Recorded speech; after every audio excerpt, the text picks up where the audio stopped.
call this meeting to order, please. April 4th, 2022. May I have a motion to excuse board member Dr. Chris Apodaca from the board meeting due to family obligations? So moved by Sophia. Eugenio second. All those in favor? Aye. Any opposed? Motion passes. Roll call, please, Natalie. President Beach, Present? Vice President Say, Present. Clerk Nishii, Present. Dr. Eugenio, Here. Dr. Rios, Mrs. Yu. Here. Thank you. All right, report out on closed session items. This evening, we will be discussing the following items in closed session. Public employee discipline, dismissal, release, evaluation, 2 matters. Conference with labor negotiator, update on negotiations with AFSCME and CSEA. Conference with real property negotiator, District Aquatic Center. Existing litigation, special education settlement agreement, OAH 2023-020877, and special education settlement agreement, OAH 2023-020522. Last, anticipated litigation, conference with legal counsel, significant exposure to litigation pursuant to Government Code Section 54956.9, 1 matter. Clerk Nishii, are there any public comments on closed session items? Yes, there is. 1. Mr. David Pyleman. Where's the timer?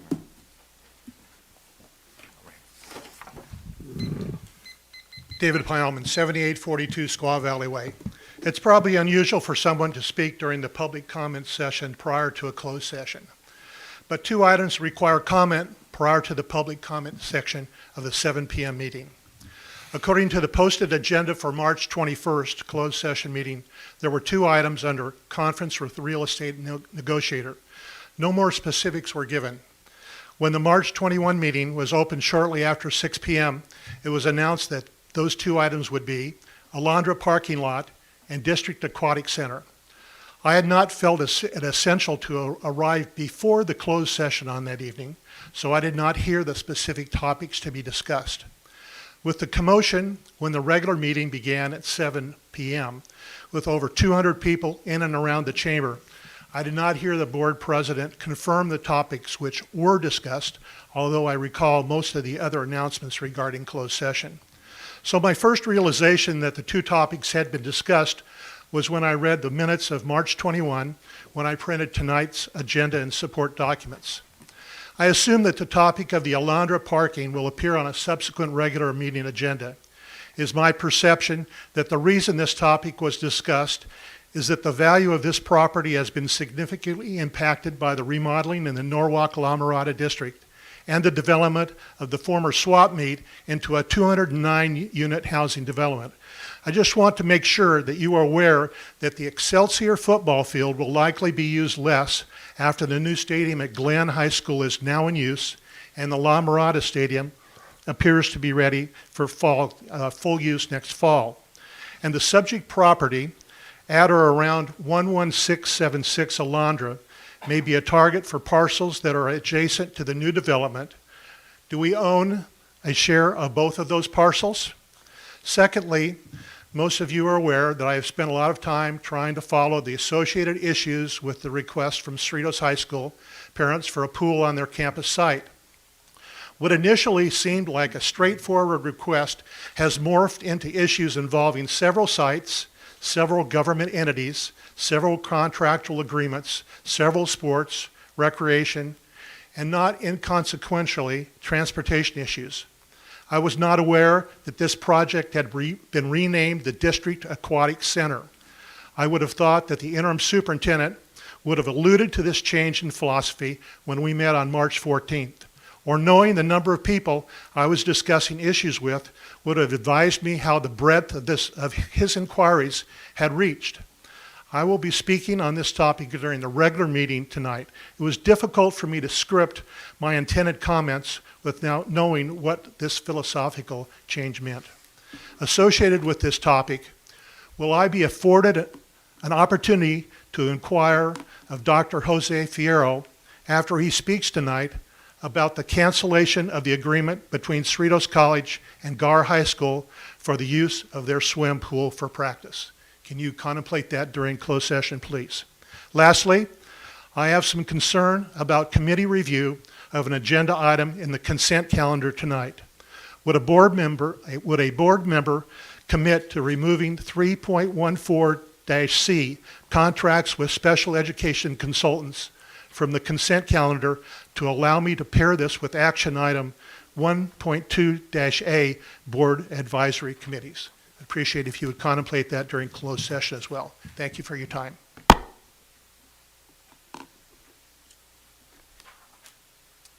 I don't see any other closed session public comment. Okay, we're going to move to closed session. May I have a motion, please? So moved. Seuss? Second by Sophia. All those in favor? Aye. Any opposed? All right, we'll move to closed session.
tonight in closed session, the board discussed public employee discipline, dismissal, release, evaluation, 2 matters, conference with labor negotiator, updates on negotiations with AFSCME and CSEA, conference with real property negotiator regarding the district aquatic center. In closed session, the board discussed and approved a special education settlement agreement for independent education evaluation, speech and language, IEE, and in the amount of $27,300 for OAH 2023-02-0877 by a vote of 6-0.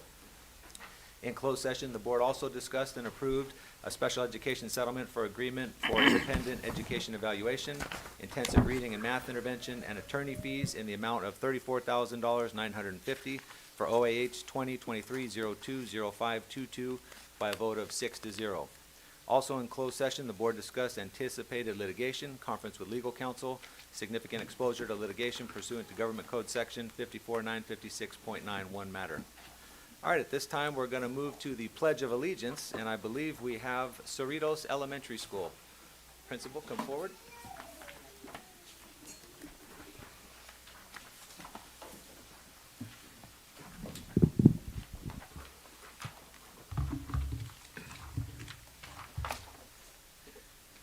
Good evening, President Beach, school board members, and interim Superintendent Nguyen. My name is Matthew Chin, and I am from Cerritos Elementary Student Leadership, and I am in 6th grade. Thank you for allowing us to join you all to share the great things happening at our school. We would like to first lead you in the Pledge of Allegiance. Please stand. Place your right hand over your heart. Ready, begin. I pledge allegiance to the flag of the United States of America and to the republic for which it stands, one nation, under God, indivisible, with liberty and justice for all. Please remain standing. We will now recite our Peace Builder Pledge. Please raise 2 fingers in the air like a peace symbol. Ready? Begin. I am a peace builder. I pledge to praise people, to give up put downs, to seek wise people, to notice and speak up about hurt side cause, to right wrongs, to help others. I will build peace at home, at school, and in my community each day. Hello, I'm Hasya Yarlagada. I'm in 6th grade, and I am from Student Leadership at Cerritos Elementary School. Being a part of the Cerritos Elementary community has been a wonderful experience for me. Student Leadership is a wonderful program at Cerritos Elementary, but we also have some more clubs. Miss B, our wonderful school counselor, has created something called Lunch Buddies. This is where some students come after lunch to play board games, make new friends, and just have fun indoors. From Lunch Buddies, a few students created new clubs. We had a choir group where we sang songs for winter and also a song called Seasons of Love. The other club was the Kindness Committee, which was held during Kindness Week these last 2 years. We made little gifts for everyone in the school, and it was so fun. Overall, Cerritos Elementary is a great school, and it is a place where you can have fun, learn, and feel like you belong. Thank you.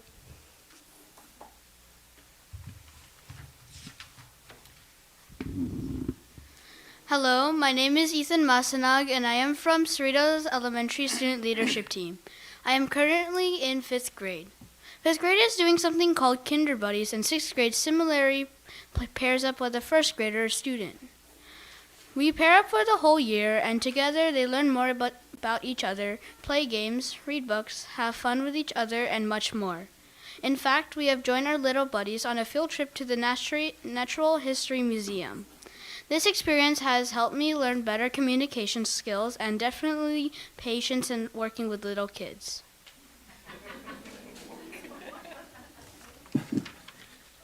Hello, my name is Hayden King, and I am from Cerritos Elementary Student Leadership Team. I am currently in 5th grade in Mrs. Cook Stutz class. We host many after-school activities, such as reading mock trial, reading Olympiad, STEM Olympics, and art club. Mock trials is where kids learn the basics of court from working with Whitney High School students. Using fairy tales, the students then stimulated a real course case for our families to watch. The Reading Olympiad took place this past Saturday, where 12 of our students worked together to read 20 books and answer questions. We are happy to report that Cerritos Elementary received a red ribbon. We also have STEM Olympics team where kids gather together with parent volunteers to design and engineer models like parachutes and catapults. Our after-school art club is where kids are taught how to illustrate different pieces of art. Thank you.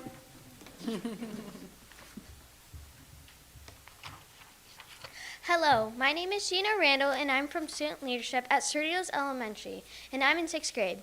It has been an amazing being a part of this team and a part of this school. Everyone has made it such a great and welcoming place. As student leaders, we work to continue keeping Cerritos to be the best school and try to make it the most fun as possible.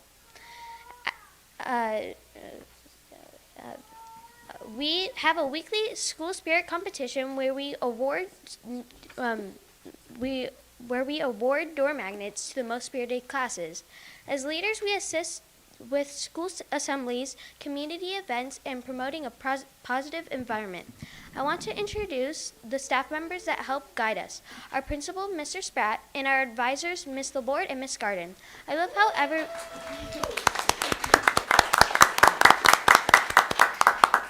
how everyone is so welcoming and understanding of one another. Everyone, whether they know you or not, will welcome you to our school with open arms, and it's amazing to see that. Thank you, Cerritos Elementary.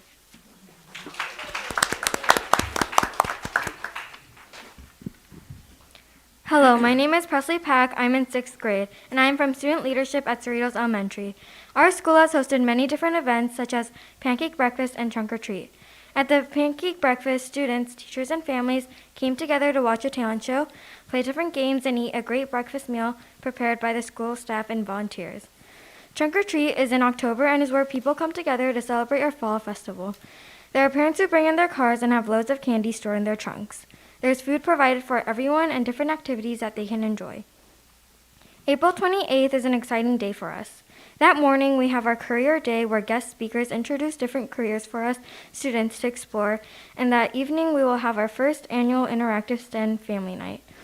Our PTA will bring all kinds of science experiences for our families to enjoy. On May 19th, our foundation will once again be hosting our annual Flavors of Cerritos. We will have different cultural foods, cultural performances, school band performances, and fashion shows for all who attend. We would like to extend an invitation to you all to attend any of these awesome upcoming events. Thank you.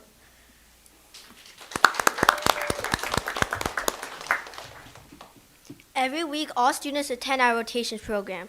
Our 3 rotations programs are physical education, library, and Strive to Thrive. A game we are currently learning in PE is Ultimate Frisbee. We also have learned to play soccer. In library rotations, we are currently doing March Madness of Literature. Our library rotation teacher, Mrs. Green, reads us books and we choose which book we like better. The book we like better moves on the bracket and we have to decide which book is the best and will be the champion of all books. In Strive to Thrive, we are currently learning about healthy habits. Our current focus we are learning is how we can have better sleep and healthy eating habits. I am always looking forward to rotations each week. We thank you for having us here in this evening.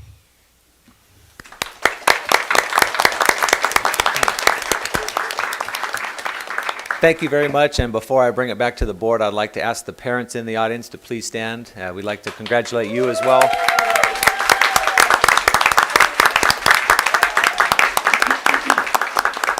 Thank you for raising such good children and very well spoken. It was impressive. All right, anybody on the board? Sue, you? Bob's the first one. Well, thank you very much, students, for such a wonderful presentation. I'd like to ask, what is your favorite part of something that you're very proud of Cerritos Elementary School? Can 2 students share? Come to the mic. Yeah. Something that I'm very proud of about Cerritos Elementary is actually getting into student leadership. It has been a very nice experience for me, and I've met a lot of good people. Wow.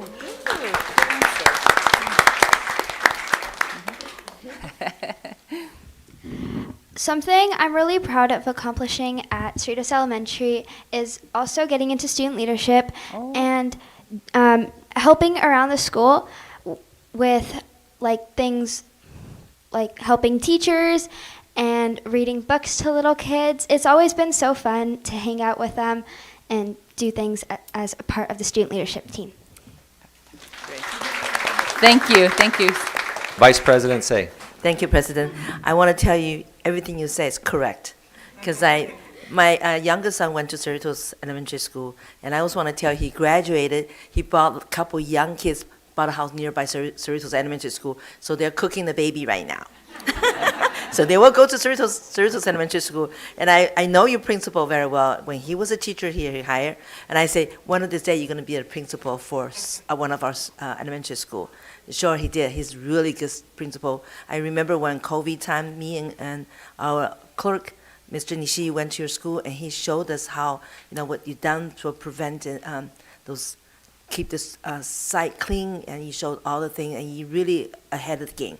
I really want to thank you so much, and yeah, everything you say is correct. You guys good.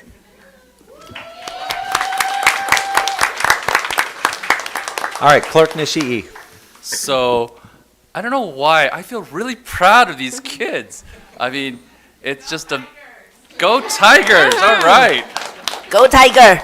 Partners with parents and teachers, and the result is these great presentations, very articulate, being able to answer questions and do mock trial, and also learn a very important skill called kindness and empathy, right? It's about competing and doing the best that we can, but not by pushing others down, but having that peace builder's pledge to really bring peace for all of us, and feeling for other kids, and just the way you guys answer the questions so nicely out of your own heart to say, hey, I love to hang out with the other kids. It's not just about me, it's about our community, and I know that these kids are going to be, already they are something great, and I can see just our world changing because of them. These parents did a great job. Thank you very much. I'm so proud of you guys, all of you. All right, Tigers, thank you very much for being here and leading the pledge. We appreciate you greatly. Have a good night.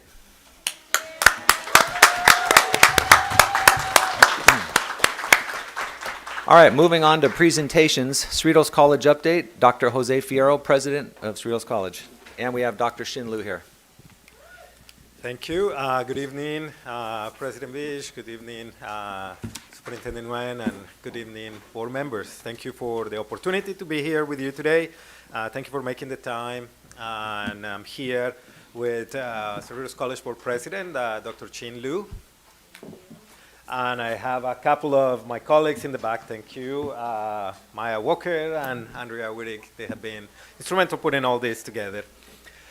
So we just want to kind of give you an overview of where we are and some of the progress that we have made at Cerritos College. And I want to start by thanking you for your partnership, particularly the dual and concurrent enrollment opportunities that we're opening for our students.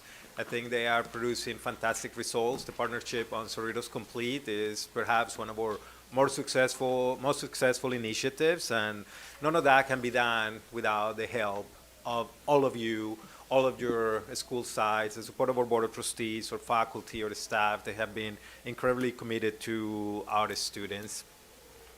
So when we talk about what is it that we are focusing on at Cerritos College and what we are doing in order to improve the student experience, our first objective is reducing the time of completion, meaning that our students come in and graduate as fast as possible.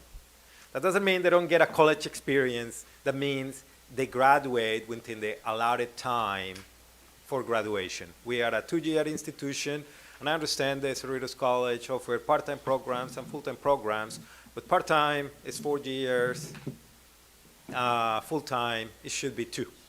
And life happens, right? And we all have experienced setbacks, but it should not be, because we are not doing what we need to do to facilitate the progress of our students through our different programs. We have made tremendous progress in that regard, and I would like to share with you some of that data.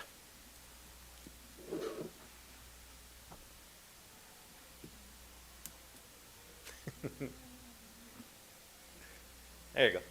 So, thank you again. So in the cohort of 2014, that basically means students that began their academic program in 2014. We tracked them over a 6-year time. And what we found out is that those students were completing their academic program in 2 years, only 8% of them.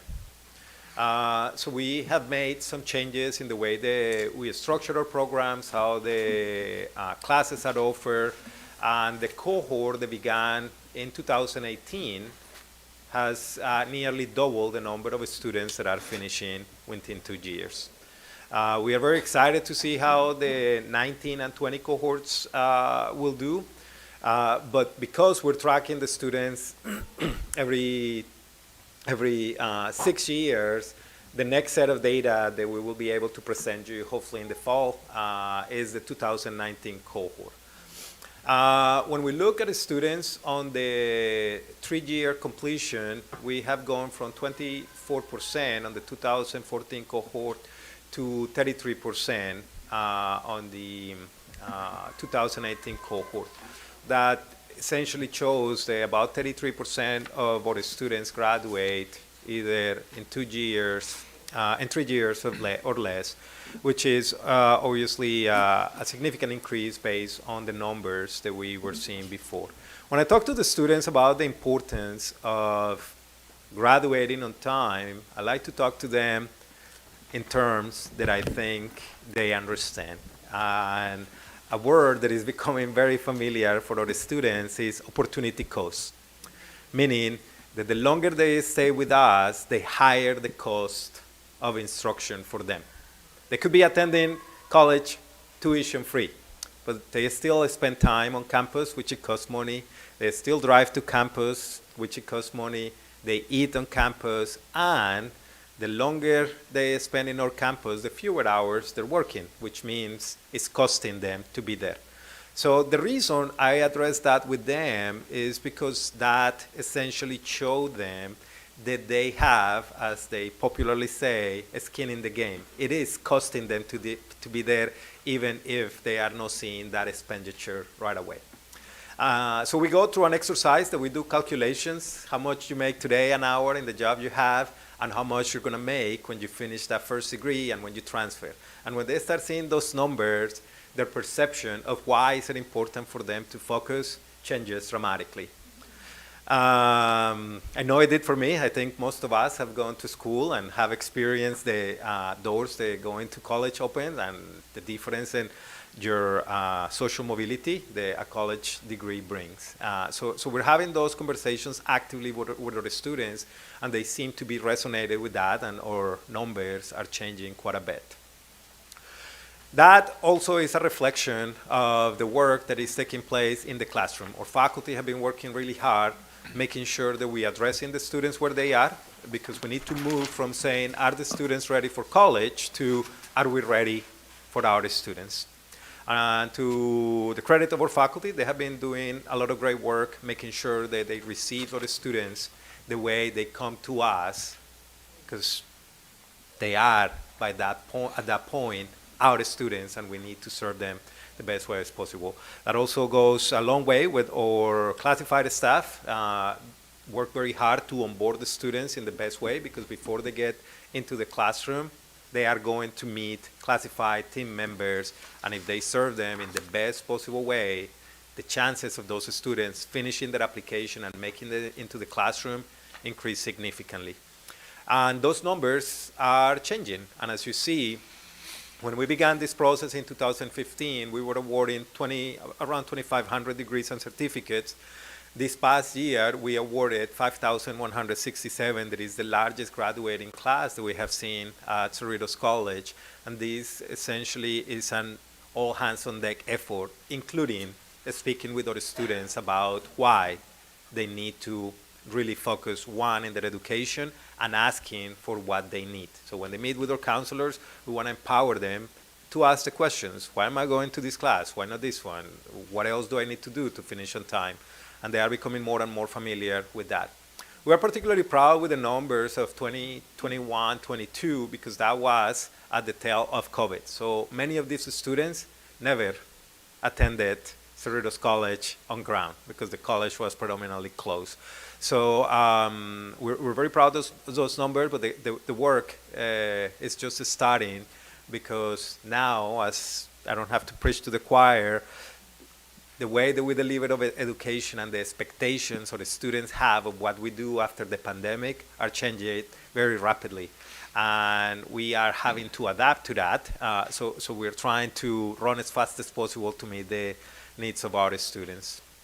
As we have been working on the academics, we also have been working on meeting student basic needs.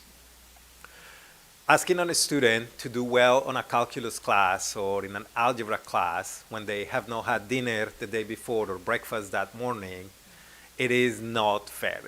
Like when we're hungry, we don't perform at the same level. And we have known this for years. So we have been working diligently as Cerritos College to meet the three basic needs of our students: housing, food resources, and transportation resources. So we work with the Metro Board to be able to access unlimited ride passes for our students at a very low cost, and then work with the state to secure funding to be able to get the pilot program off the ground. So now all the students that need transportation tickets can go to our student activities office and request that, and they will be able to ride essentially to work and to school free of charge during the semester as long as they are enrolled on the program. Once we did this, so the students reacted very quickly and they decided to reassess the student fees to make sure that these programs was sustainable in the long run. And they essentially increased their own fees in order to be able to cover transportation tickets for those in need. We're still covering through the financial support that we receive through the state, but they are committed to maintain the program in the long run, which is a really encouraging thing to see. We are working with our local partners to make sure that we provide food resources for our students. So we created the Falcon Nest, which essentially is a Sprouts type of store in which our students come and they are able to shop with dignity. They get their little baskets, they go and get the food that they need from the freezer, they have fresh fruits, vegetables, they collect it, they say thank you, put it in a bag, and they go on. It's free of charge, and we have been working with a lot of our local partners in order to provide those resources and make them available for our students.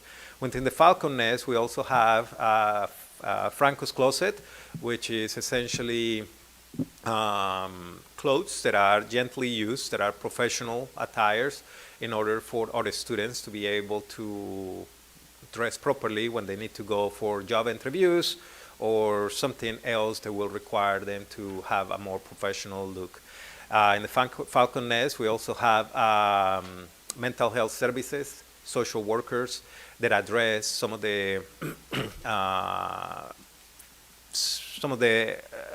other needs that many of our students have today. And as we all know, mental health services are in great demand today, as it was triggered by all of the impact of the pandemic.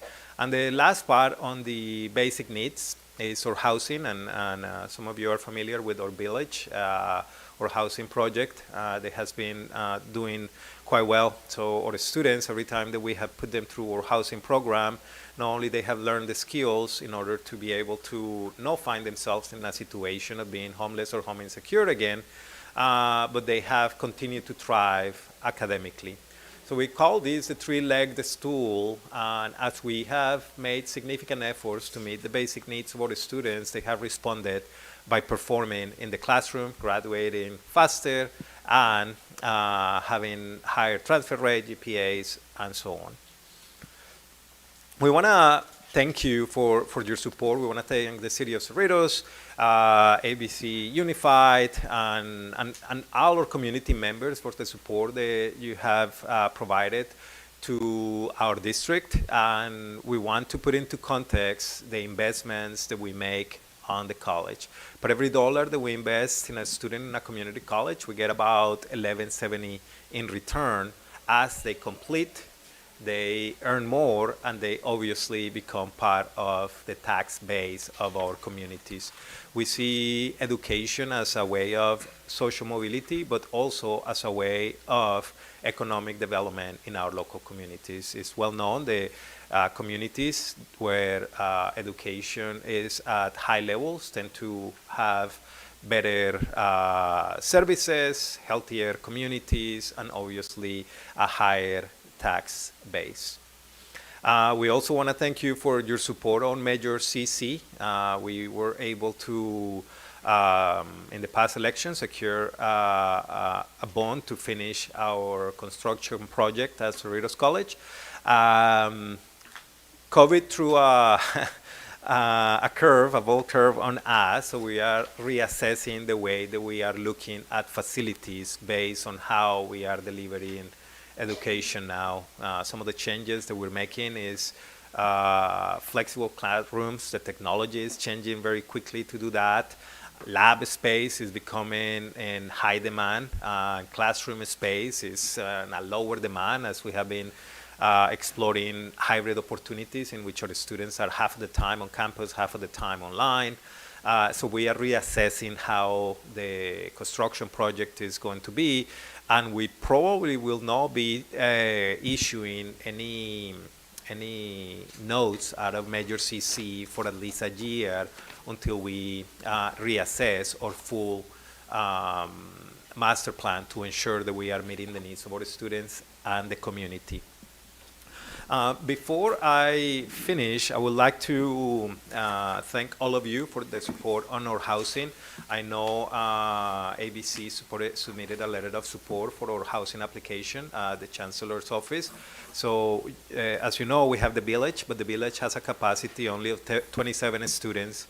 And we use that as a pilot to demonstrate that having housing for the students that are homeless or home insecure is a viable model and provides value for our communities. So we are switching our scope and trying to secure a loan, not a loan, a grant from the Chancellor's office of $68 million, and the district is going to contribute 12 to build 396 beds of student housing. So I would like to thank you for your support, for submitting this letter in our grant application.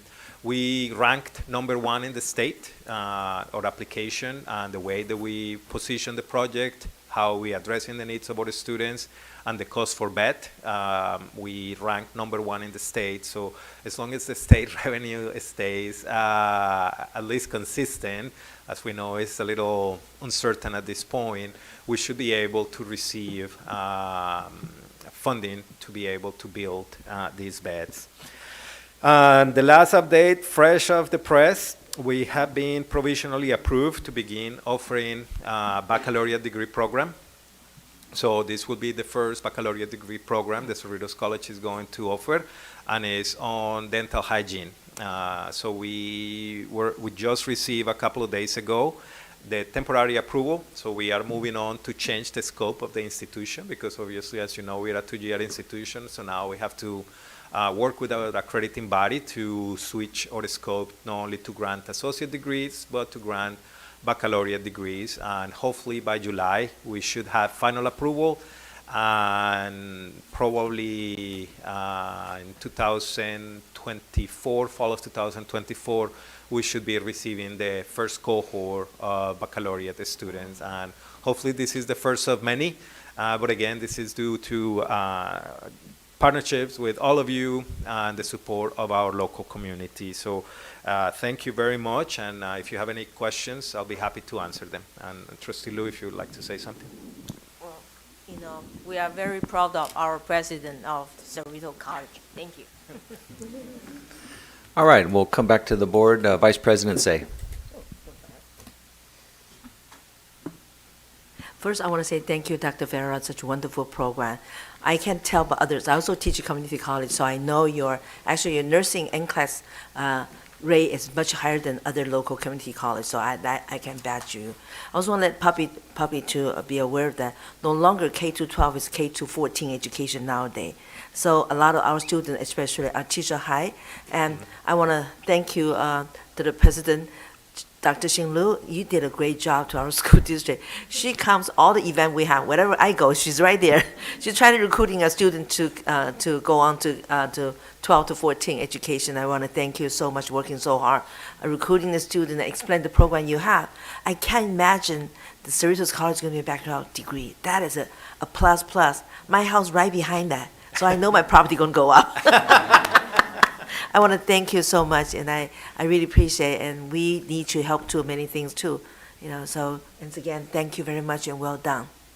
Thank you, Justice. Dr. Rios. Thank you. Thank you so much, Dr. Fierro. I know it has been a pleasure to work in such good partnership with Cerritos College. As Board Member or Vice President Sophia said, mentioned, a lot of our students do go to Cerritos College, and so I was glad that the data keeps trending upward.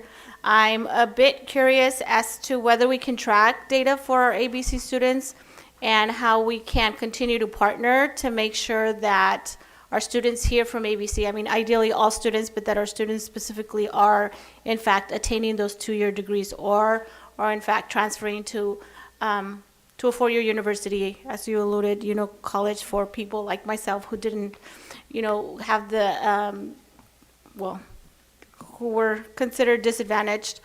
It changed us, right? It changed my life, and I aspire for all of our students here at ABC that choose Cerritos College as their way to gain that upward mobility to experience success.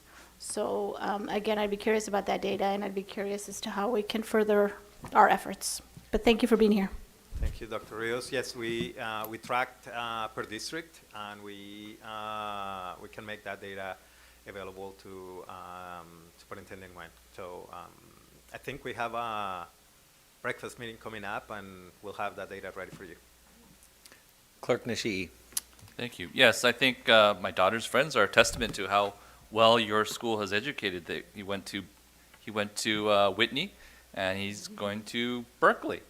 So that's pretty amazing to make, and that's not only one. There's a lot of students that make that leap from a 2-year college to a major university. And I would like to know what the tracking would be for those kids that you have that were in the homeless shelter, as to how many of them did succeed in terms of future income and things like that. The 396 beds, you said, it's not rooms, right? Thank you for that question. Yes, I can. There are 3 different types of housing that we're going to offer there. We're going to offer the bed, the traditional dorm. There is a bigger space with like 4 beds or 4 something beds. like that. We also have single occupancy rooms, and we're going to have some that are for working parents. One of the areas that has been left out of any type of support are returning adults. They come back to school to upscale their skills, but they have kids, and they do not qualify for many aids based on their age or having kids. So we are creating a number of units that are going to be for families or for single parents to make it easier for them to go through college. So that's pretty amazing. I mean, that is often a big block for families that they don't have any way of doing this. But is it, so they'd be in the housing for 2 to 3 years, or until they graduate, or how does that work?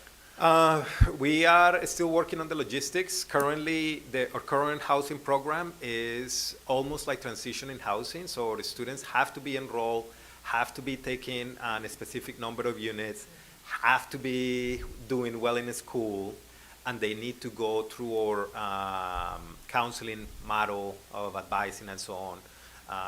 And our job right now is to put them in situations in which they can transition to permanent housing. This new model is going to have many of the same support services, but it's not going to work necessarily as a transitional housing, but it's going to have minimum units and maximum time of occupancy to make sure that we are helping the students move through their academic program and allowing others to access the same services. Well, I'd love to see how that result, how many of those people actually get out and are able to change their lives, because, I mean, we're all looking for solutions to the homeless situation. And here it is, potentially, we'll have data in whenever this thing gets built, but you have data for the 24 students at least. Yes, we have data on those students. And how much is it per unit? In the new housing, our current calculations on today's dollars is 714 per bed. And obviously, that will be adjusted based on whatever inflation index will endure over the next 3 years. So I'm assuming it's going to be somewhere in the 740 to 750 by the time we open in 25. Okay, thank you. That's all. Board Member Suyu. Thank you. Thank you, Dr. Fierro and Board Member Shinlu for your presentation, and applaud you for all the great programs that you were able to roll out and successfully get the students moving and graduating. And I know that many of our high school students are able to take credits and graduate from universities in 3 years. And you're very welcome with the Measure CC. How many bonds did you guys pass in the last 10 years? The last 10 years? Yeah. This one. This one will be the third one, right? No, that will be, I think the first one was in early 2000. So this is, This is 23. right, so you passed 3 bonds in like 20 years, 20, kind of? yes, in 23 years. 3 bonds, okay. Yeah. ABC passed 1 bond. Do you guys have plans to have more bonds out in the next election cycle? No, we're trying to finish the master plan, and as long as the school remains the same size, we should be able to carry the plan to the end now.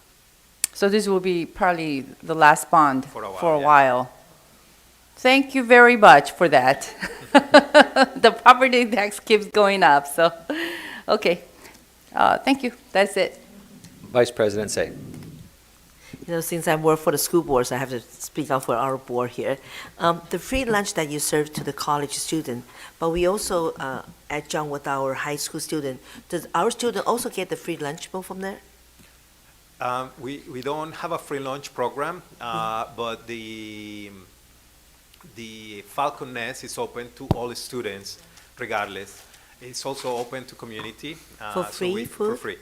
And every other week we have a partnership with the LA Food Bank, and we provide about a week and a half of groceries per family. And we have been doing that for like about 4 years, and it's open to everyone, not just us as students, community members at large. I remember last time I joined with your K-12, K-14 education, I mentioned to your staff about the free buses, and now I'm going to offer you something. Our community college, we have free lunch for all students, the Lunchable, the Joy Bowl, and I also send it to home too, so maybe you can consider that, look into it, get the grant to your school. Absolutely. President Fierro, Board President Shinlu, I want to thank you for being here. Thank you for partnering with our district. It means a great deal for our students to be able to earn credits towards college and even get an AA possibly before they graduate high school. It's a big deal for us. And congratulations on your baccalaureate program. A 4-year degree there is excellent, and all your successes. Thank you very much. Thank you very much. Thank you for your time. I appreciate your support. Thank you.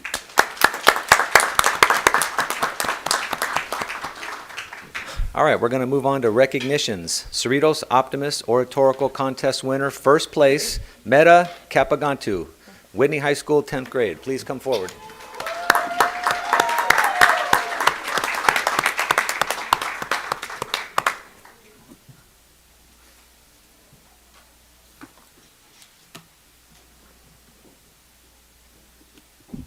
Would you like to say a few words?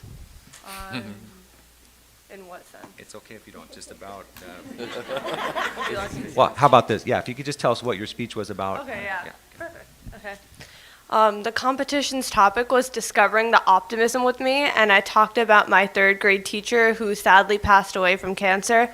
It was how she changed our journey with reading and how she created more representation in literature and showed us truly what reading could be for all of us, and truly showed us different sides on different social issues, and overall changed my outlook, leading me to volunteer at the Cerritos Library to help other children to see this new version and story of how reading we can also see ourselves in reading as well. Thank you.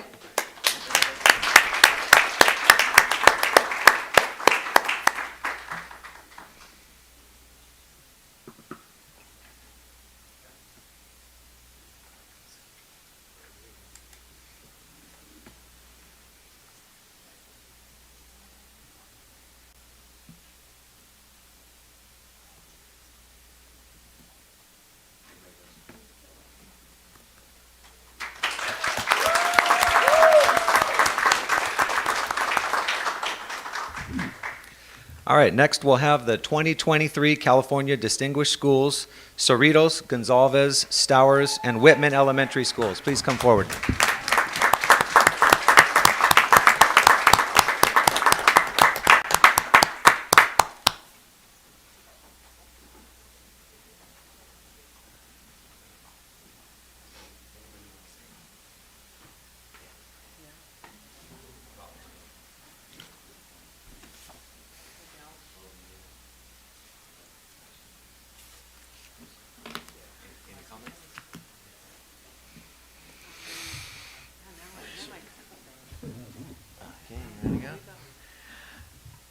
Okay, I would just like to thank the board for this award and these other outstanding schools that I'm standing next to that with all the hard work of not just them, but their staff. I know that we have some staff members here and the parents as well.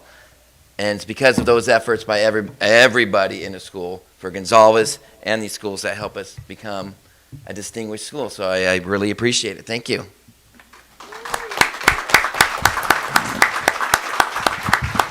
All right, on behalf of the board, we just want to say congratulations for this well-earned award. We thank your teachers, your staff, all the students and their parents. Well done.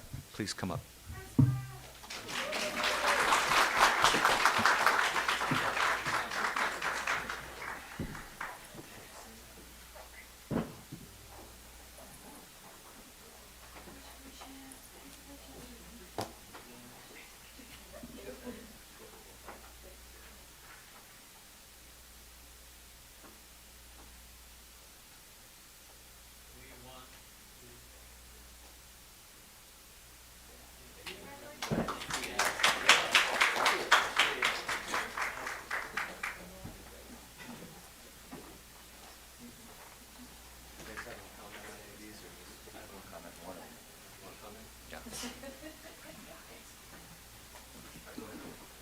So I have just one really quick comment. So I got to see the speech that won regarding the teacher that had passed away. And my daughter was lucky enough to have that teacher. That teacher gave so much. To the very end, we all really appreciated that. And so teachers, you guys make such a big difference in the lives of these kids that are, and all these future leaders out there. Even after you've gone away, their impression's going to last. And so to just encourage the future teachers that are out there and the teachers that are there and the ones that have retired, all of them along all our lives, I think, and all of who are part of the educational process, they're all part of making our world a better place. And to that teacher up there, you did well. That's it.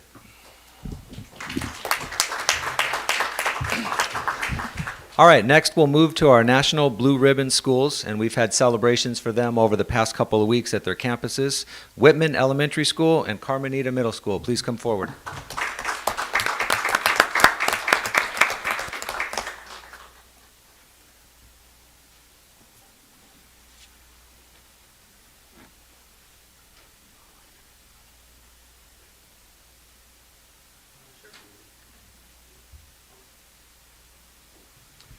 Good evening, Board President, Mr. Brad Beach, to our Vice President, Ms. Sophia Say, to our Clerk, Mr. Ernie Nishi, and our board members, thank you very much, Dr. Eugenio, Dr. Olga Rios, and to our Interim Superintendent. I want to thank you, Mr. Tuan Nguyen, for all the support you've given us.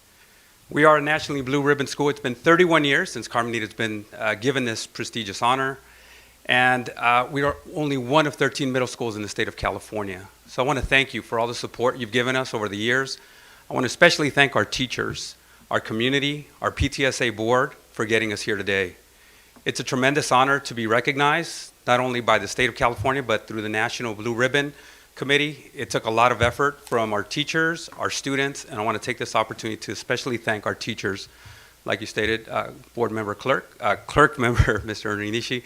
Our teachers are fantastic. They are amazing in ABC. They've gotten us to where we've needed to be. Our school continues to be not only recognized as a National Blue Ribbon School, but this year our school was also honored as a National Schools to Watch. It is an effort by all of us, including our board, to bring us to this very place. So I want to thank you for bringing us here.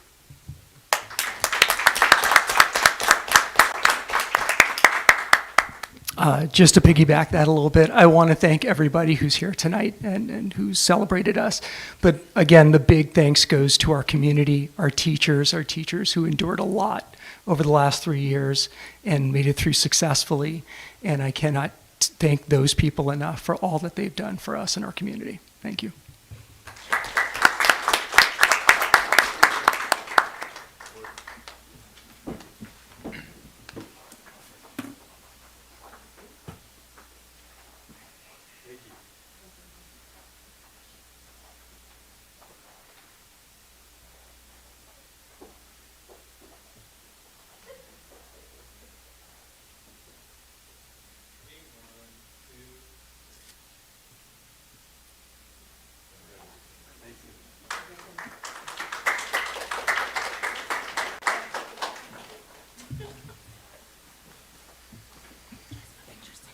Mr. Marco, don't go too far, please. All right, now is the Terrell H. Bell Award winner, Miguel Marco, principal at Whitman Elementary School. Please come back, sir.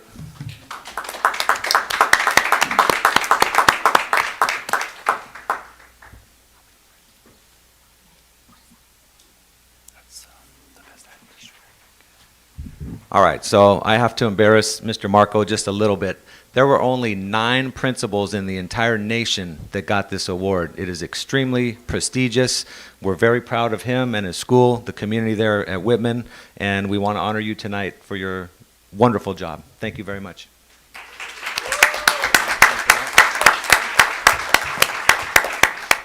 I guess I get to go again. I started my career here 9 years ago in ABC. And, I had taken a trip out here. I'd actually done a conference over at Cerritos Sheridan. And I remember meeting the students. At that point, there were some students that came in to sing. And I thought to myself, this is an awesome school district. I want to work here. I want to give it a shot. I came here. I was welcomed here. We are a very strong community. When we are together, we are an incredible school district. And we have done so many great things together, and I hope we do so in the future.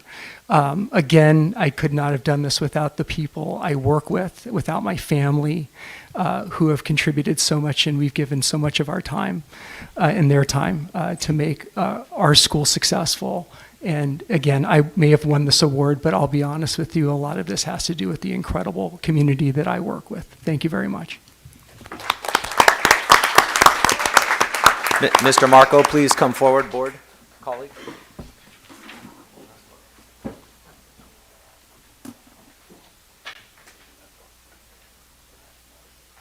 Teaching and Learning, 2023-2024 summer programs, Dr. Beth Bray, Director of Elementary Curriculum and Professional Learning, and Dr. Crescentia Wise, although I didn't see her earlier, Director of Secondary Curriculum and Professional Learning. Dr. Bray, please come forward.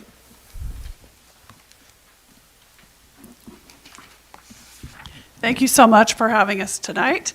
Good evening to President Beach, Vice President Say, Clerk Nishii, board members, our esteemed interim superintendent, Mr. Nguyen, the cabinet here, and also the community. I have some colleagues with me tonight, and we're going to talk to you a little bit about the summer extended learning opportunities that we're planning for this summer. And as you can see, I have some colleagues, and I'll let them introduce as we go along. So there are many goals to our summer programs, and there are many of them, so that's why there's so many of us tonight to present. We will start with intervention. That is a big part of especially the elementary summer school programs. We'll make sure that kids have an opportunity to extend their learning throughout the year and to catch up if they didn't quite make it to their standards. We also, though, accelerate during the summer, and we have acceleration programs that help kids to move from one level, especially math. That happens in the summer. Credit recovery for those students who need to make up some credits to stay on track for graduation. And a big part of our summer school program this year is enrichment. So we have programs that are running in several different departments. Elementary school, we have programs, middle school, high school. Migrant education has a program, extended school year for special education, and those will all be followed up by our new Excels summer extension. Okay, so I'm just going to talk with you a little bit about the elementary programs. This summer we're running 2 different programs. One of them does focus on the intervention. That'll be reading, math, social skills support. We also do a program called Playworks, which the kids absolutely love, and they learn a lot of social skills during that time, but they're outside playing for that. We really do focus on making sure that they strengthen their reading and math skills in that program, but we want them to have a little bit of fun too, so we try to make it fun for them as well. We do use our own teachers for that. This program, it runs for 9 days right after, it was supposed to be 10, but we're going to take Juneteenth off. So June 20th to June 30th it runs. We'll be in person at 3 sites. Those sites are Melbourne, Stowers, and Elliott. And actually, we have one of our summer school principals in the audience. I'd like to recognize her real quickly because she also is the coordinator for the enrichment programs in the summer, and that's Miss Natalie Navarro. So I know she doesn't like to be pointed out, but she does a huge amount of work to make these summer programs successful. So I wanted to make sure that she was recognized for that. The other summer school program that elementary offers is a virtual, and that is the enrichment. This year we've decided to go the kind of a camp format for that. So we'll have a writing camp and a math camp. And those will be optional, parent choice, so parents can sign up. We'll have information about that upcoming that will be put out on the website and also blasted out through our parent square for parents to be able to sign up. Last year, we ran both of these programs in a little bit of a different way, but pretty much these 2 programs, and we had over 800 students that stayed with us for these 2 programs. So it is a really great way to extend the learning opportunities for our elementary students. And now I'm going to pass the mic off to Trayana Marbury. She's going to talk to you about the middle school and high school options. Good evening. I am standing in place of Dr. Wise and our secondary team. So tonight we'll be sharing our middle school summer opportunities for you. As you can see, they will be available to incoming 7th and 8th grade students starting June 14th through July 6th. Middle school instruction will take place in person this year at Fetty Middle School and Haskell Middle School. So our students will be brought together on those 2 campuses. So we will have the bridge to accelerated math for students that are looking to go from general math to the accelerated path. We will have English and math support for students who earned either a D or F in English and math throughout the year, needing additional support to enhance their skills. We will have the Middle School Prep Academy, and that is for students in 6th grade at any point who got a low mark on their report card, so typically either a D or an F grade, so that they can get additional skill sets needed to be prepared for that transition into middle school.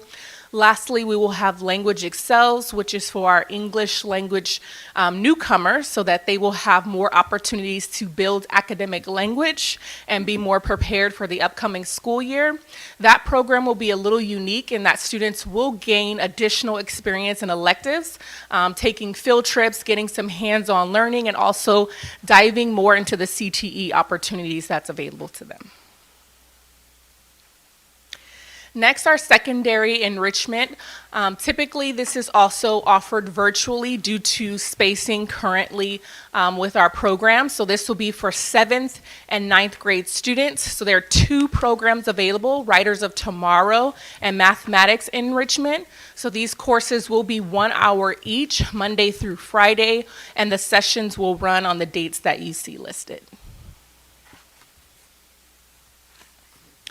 Lastly, for our high school opportunities, these will be for incoming 9th grade students through 12th grade. The programs will run June 14th through July 19th. They will be offered in person and both virtually. The sites that you see here will be our host school sites as well as our virtual site. Opportunities for our high school student, of course, we will continue with the credit recovery and A through G makeup for students who are needing to recover credits for high school graduation or for college eligibility. We will continue to have the bridge to math courses for students looking to go from general math to either the plus track or the accelerated track. We will also offer dual enrollment opportunities. So once again, like was mentioned earlier, our high school students will have the opportunity to take college courses taught by Cerritos College professors during the summer. And these classes are protected to just ABC students. So they won't be enrolled with the college students at that time. We will have our high school prep academy. This is for incoming 9th grade students who earned either a D or an F at any point throughout middle school, who could utilize additional skills to be more prepared for the rigor that's to come of high school. And lastly, we will also have our Language Excels program, which is for our incoming newcomer English language students so that they're also gaining additional academic skills to be more prepared for the rigor of their high school coursework. Now I will be passing it off to Ms. Maria Brenna Perez for our migrant education update. Good evening. I'm a little shorter, so let me move it down. Good evening. My name is Maria Perez-Brenna, and I am the Migrant Education Coordinator for ABCUSD. Today I'm going to be talking to you about the two-pronged supports that we have in the district for our migrant education students. The first are migrant education supports that are offered exclusively to ABCUSD students. We have 3 different programs that we're going to be offering in migrant education. The first is our Summer School Academy, which will be for our students in preschool all the way up to 6th grade. We are going to host 3 sites, one at Hawaiian Elementary, one at Juarez Elementary, and one at Melbourne Elementary. The program will be 10 days long. We will go from 8:30 to 12:30 in the day, and we will focus on English language arts, English language development, and math. However, we will also have 2 enrichment pieces to this program, one being our Playworks piece, and the other we're hoping to bring in LIFT enrichment culinary classes, which will focus on healthy eating, on learning about cultural diversity, and also just science and nutrition. The second program that we're going to be offering will be an in-person writing camp that will be offered to our students in 1st through 6th grade, and they will be focusing on developing their foundational writing skills, but they will be also through the lens of a project-based learning model where they will be creating a book that will focus on narrative writing. The third program that we have offered to our students will be a in-person STEAM camp that will be 8 days long, and that will be exclusively for our 1st through 3rd grade students. And in that camp, they will be participating in hands-on activities that again will focus on the development of math, science, technology, engineering, and art skills.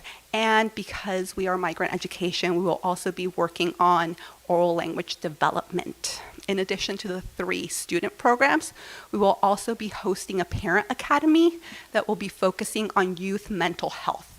That workshop will be 8 days in length and will be in person for our parents. The second piece of our program is the camps that we run in collaboration with the Los Angeles County Office of Education Migrant Education Program. We have 5 different camps that will be offered to our students. The first is a Science at Sea camp, which is a residential camp that will be offered for students in 6th through 8th grade. They will be going to Point Furman, which is a camp that is sponsored by LAUSD, and they will be engaging in hands-on science activities. The second one is a Cal Poly Pomona STEM City USA camp that will be 8 days in length that will be offered to our 4th through 8th grade students. The next one is a Cal Cal State San Marcos Migrant Education Scholar Institute. That will be for our students in 9th through 12th grade. That is also a residential camp that is 1 week in length and will be focusing on student leadership skills.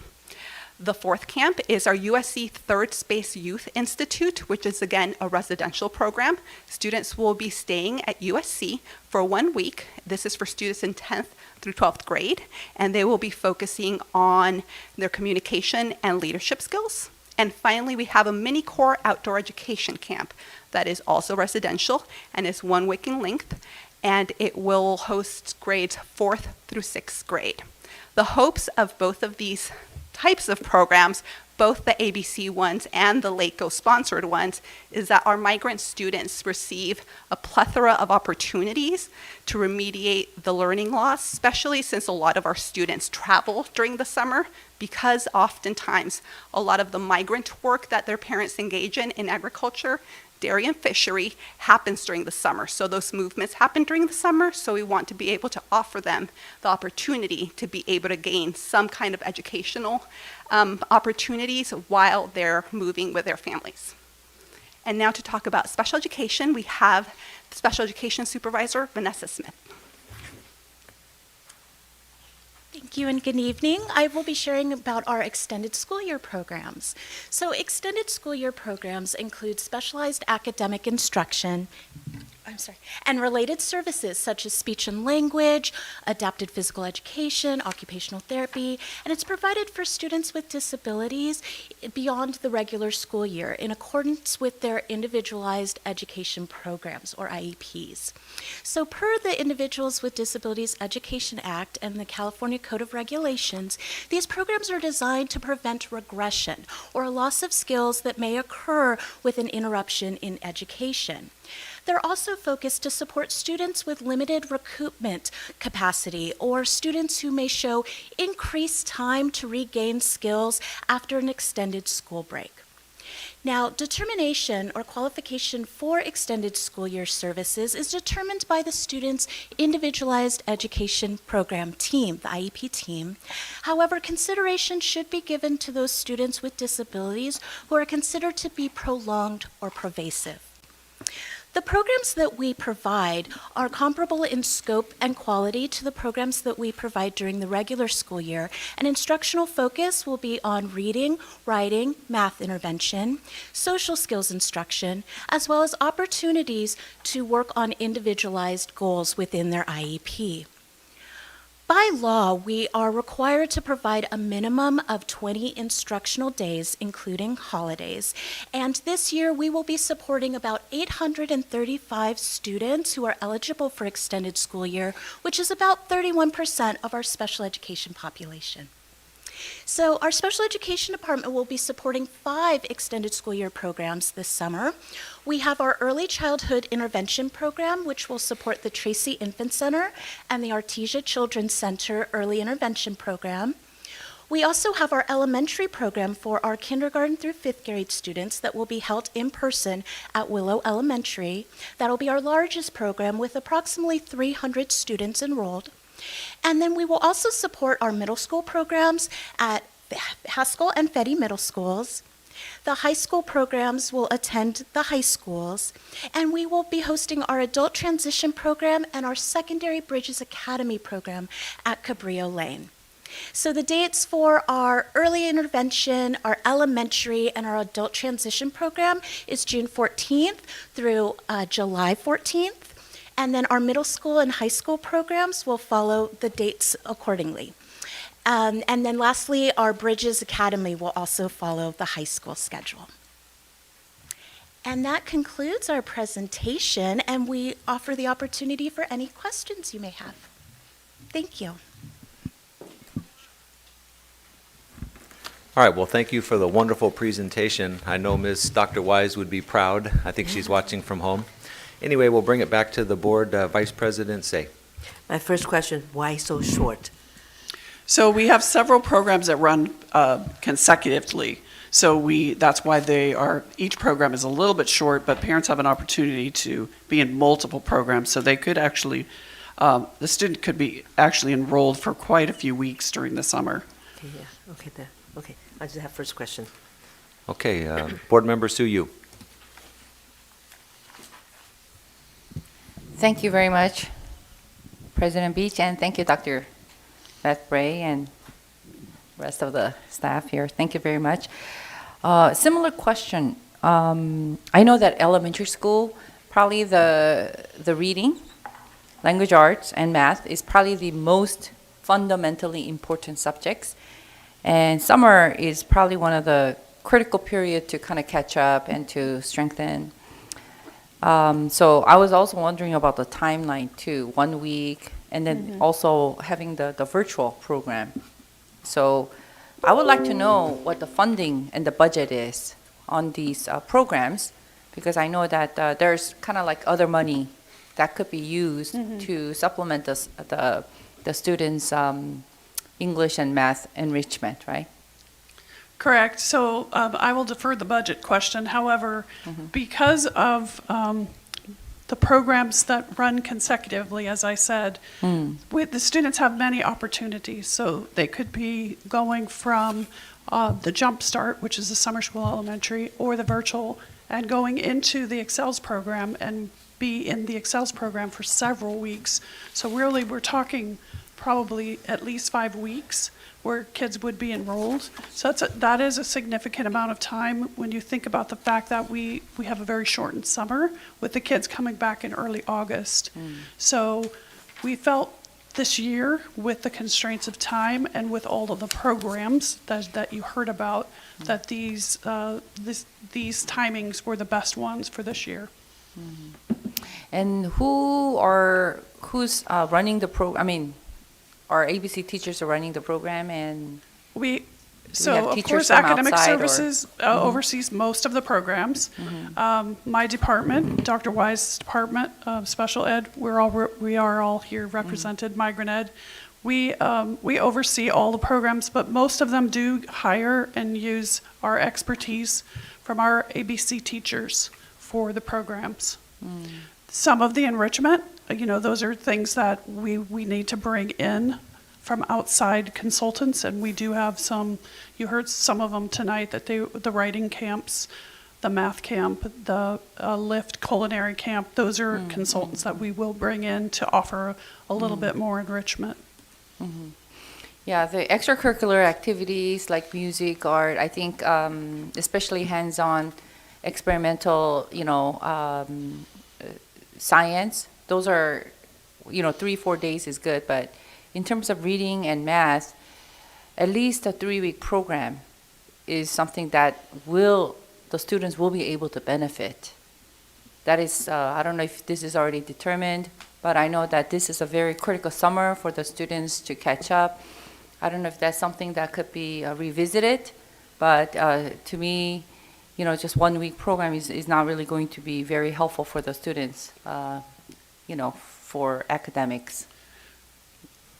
All the enrichment programs are at least 2 weeks long, so I'm not sure where the 1 week came from. June 20 to June 30th? Is 2 weeks. Is it It's 2 2 weeks? weeks. Okay. Yeah. I can add something, Board Member Suyu, if I may. One piece of information that was not shared tonight, but that will be a future presentation, is, as you've heard before, our ABC Excels program.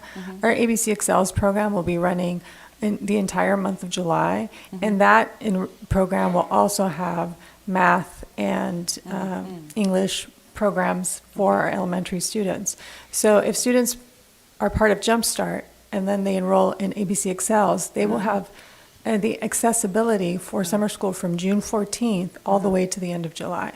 So there is the opportunity. It's just different programs because different funding sources support each of those programs.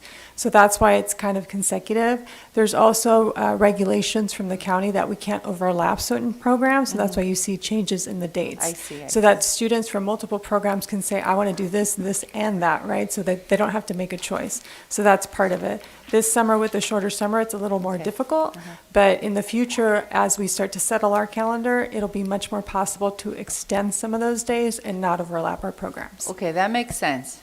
So this is more for extracurricular, and then the Excel program will provide more academic support. Okay. Yes, it will. Thank you very much. Thank you. Clerk Nishii. So I'm thankful for your listening to the community and saying that adding in the acceleration part of the the summer program, because I know that before it used to be just catch up, and now at least we're trying to also get the kids ahead in terms of math and English and those things. So I'm greatly applauding that. But a couple quick questions. So the ABC Excels program is going to be handling a lot of it.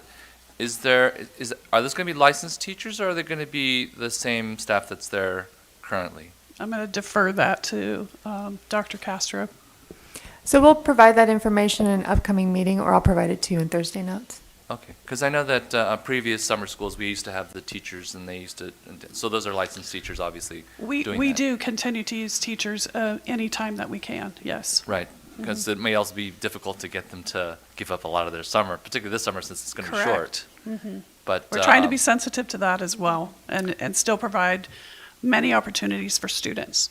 But I know that ABC Excels doesn't necessarily use teachers, so if we can have as maximal amount of training as possible in terms of classroom management and things like that, that would be greatly appreciated. The other one is, oh my gosh, this summer program, migrant education summer program looks pretty cool, actually. I almost want to do a space camp, outdoor camp, science at sea. I mean, gosh, I would. How many kids will get to take advantage of this program? I'm gonna ask Ms. Perez to come up and answer that question. Hello. So we typically have between 300 and 500 students participate in all of our programs, and that's including our summer academy and also all of our LACO collaboration programs.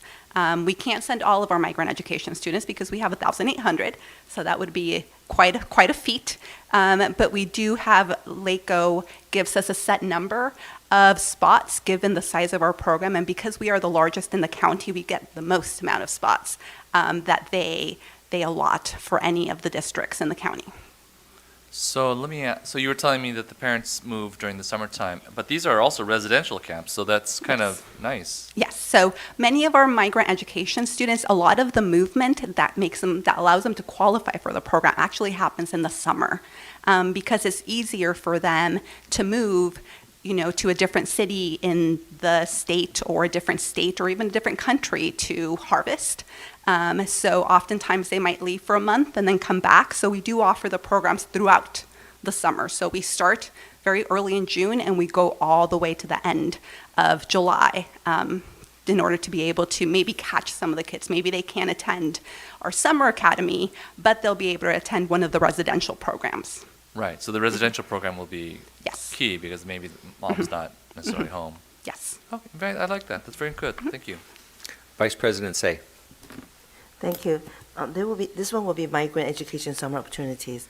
Are those fee-based, based on the income, or? Absolutely not. They're all free for our qualifying students. LACO does pay for them, so they are fee-based, but not for the families. Okay. So you have that Cal State Summer Marcos migrant scholar. Does 1 week, do they stay this camp over there, or they? Yes. They every day in and out, we have to provide transportation? It's a residential program, so they stay there. However, there are camps that are a day-to-day camp, like the Cal Poly Pomona one, but that transportation is offered by LACO. So any of the camps that are in collaboration with LACO, we do the recruitment, we support the students on our end in the district, but LACO pays for all of the fees. How do we outreach all area, our ABC district, outreach to every single parent? I mean, to spread out this such great, wonderful program that we have here. So we do have an amazing migrant education team that does we do a lot of outreach as far as, social media and our district website. However, we have a very grassroots approach to our community as well.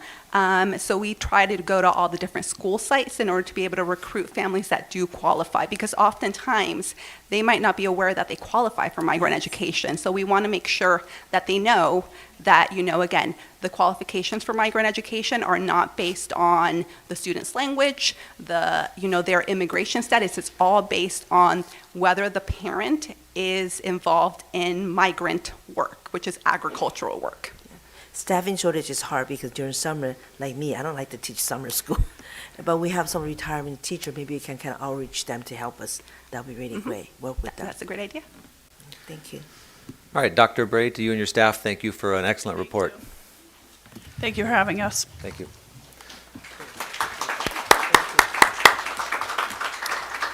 Okay, moving on to approving the agenda. May I have a motion to approve the agenda for the regular meeting of April 4, 2023?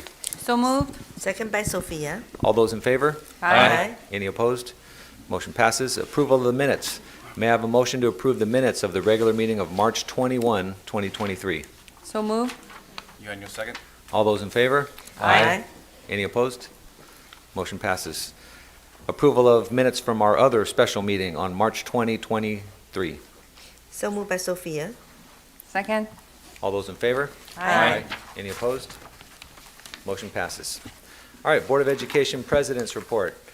Well, it's been another busy 2 weeks. I'm going to report out to the events I attended. I went to the Whitman Blue Ribbon Ceremony, the Nixon Jogathon. I want to thank Dr. Chris Apodaca for helping coordinate with the City of Hawaiian Gardens, bringing the Wall That Heals to Fedi Middle School. I was able to take my father, who's a Vietnam veteran there, to see the wall, and he appreciated it very much, and so do I. We shot our 30 and 30 episode at Leal Elementary.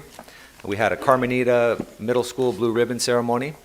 I attended the Artesia Cerritos softball game and also the baseball game that was going on at the same time. Spoke to a 3rd and 4th grade class at Nixon as part of their government and business sections. Attended the Cerritos Chamber of Commerce State of the District event, and we gave a presentation about the strong fiscal shape of our district. Attended a Nixon PTA meeting. Attended the YMCA School District Recognition event.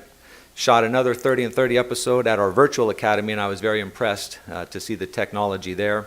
And lastly, and I wouldn't say this, except for there's always a lot of USC and UCLA banter up here, but I would like to commend my alma mater, San Diego State University, for finishing runner-up in the National Basketball Championship. Go Aztecs! All right. With that, I'd like to turn it over to our interim superintendent, Mr. Tuan Nguyen. Thank you, Mr. President. Last week, we notified our school communities about changes we made with our administrators. We announced the following changes. Mrs. Melissa Christensen will be the new principal at Gonzalez Elementary School. Mr. P.A. White will be the principal at Juarez Elementary School and ABC Virtual Academy. Mr. Robert Banco will be the principal at Kennedy Elementary School. And Dr. Meg Jimenez will be the principal at Leo Elementary School. We will be posting openings for principalships at Hawaiian, Nemus, and Palms Elementary Schools. As part of our process, we will involve staff and families in our recruitment effort. Due to our recent changes with regard to retirements of our administrators, we will not be making changes to the principals at our high schools for the incoming year. At the last board meeting, we've heard from students, parents, teachers, our educational partners, who voiced the concerns about the proposed changes at their schools. I listened, I reflect, I value the relationship that we have with our educational partners. We will always commit to listening to our communities and to our partners, but we just want to be sure that we all hear for one reason. That's our students. We might have some different perspectives, but we all hear for the students of ABC. I want to thank the board president for joining me in presenting to the state of the district to the business community last week. I want to thank the Chambers of Commerce for giving us the opportunity to share the state of the districts to the community. I want to repeat what I said there. Under the leadership of the board, the state of the district is strong. We have award-winning schools. We have all of our schools are outstanding schools. We have schools that are being recognized by the federal government, by the state, but I want to make sure that you hear from me. All of our schools are outstanding schools in ABC. I also attended the Walnut Hills ceremony in Hawaiian Gardens. I want to thank the City of Hawaiian Gardens and Mr. Mike Laughlin and his committee for hosting the event. It was a moving ceremony. We have students that would, after visiting the wall, wrote a poem, and she read it there. It was very moving, and you know, for me personally, someone who's impacted by that war, I want to thank all those names on the wall for giving the ultimate sacrifice.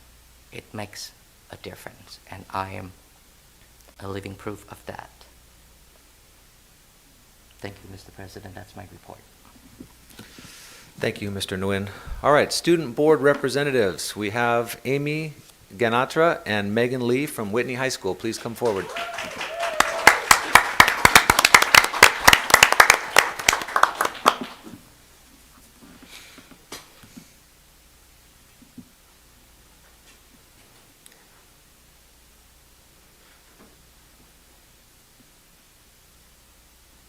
Good evening, Board President Brad Beach, Vice President Say, members of the board, Interim Superintendent Nguyen, Cabinet and Community. My name is Megan Lee, and I serve as Whitney High School's ASB Secretary.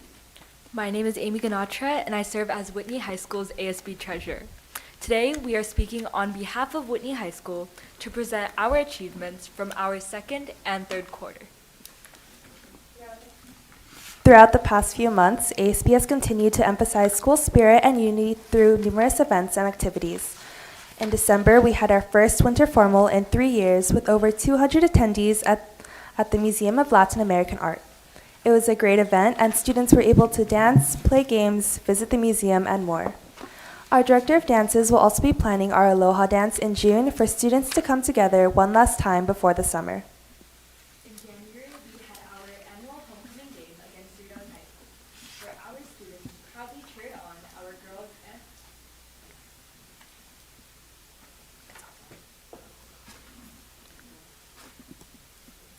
our girls and boys basketball teams and celebrated the crowning of this year's homecoming king and queen. As always, Whitney High School alumni were invited to enjoy free food and photo opportunities at the Alumni Social.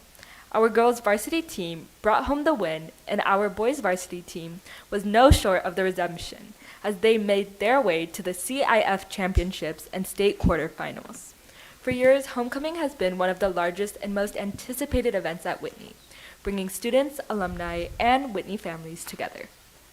In February, students began preparing for our next big event, Talent Show. With over 250 students in the show competing in a variety of dance, vocal, instrumental, and cultural acts, this year's talent was truly unmatched. Thanks to the dedication of our performers, backstage crew, and Whitney High School ASB, we were able to pull off 2 sold-out shows. The title of Best Act Overall was awarded to senior Caitlin Wang, who delivered a stunning tap dance performance to Breeze Blocks.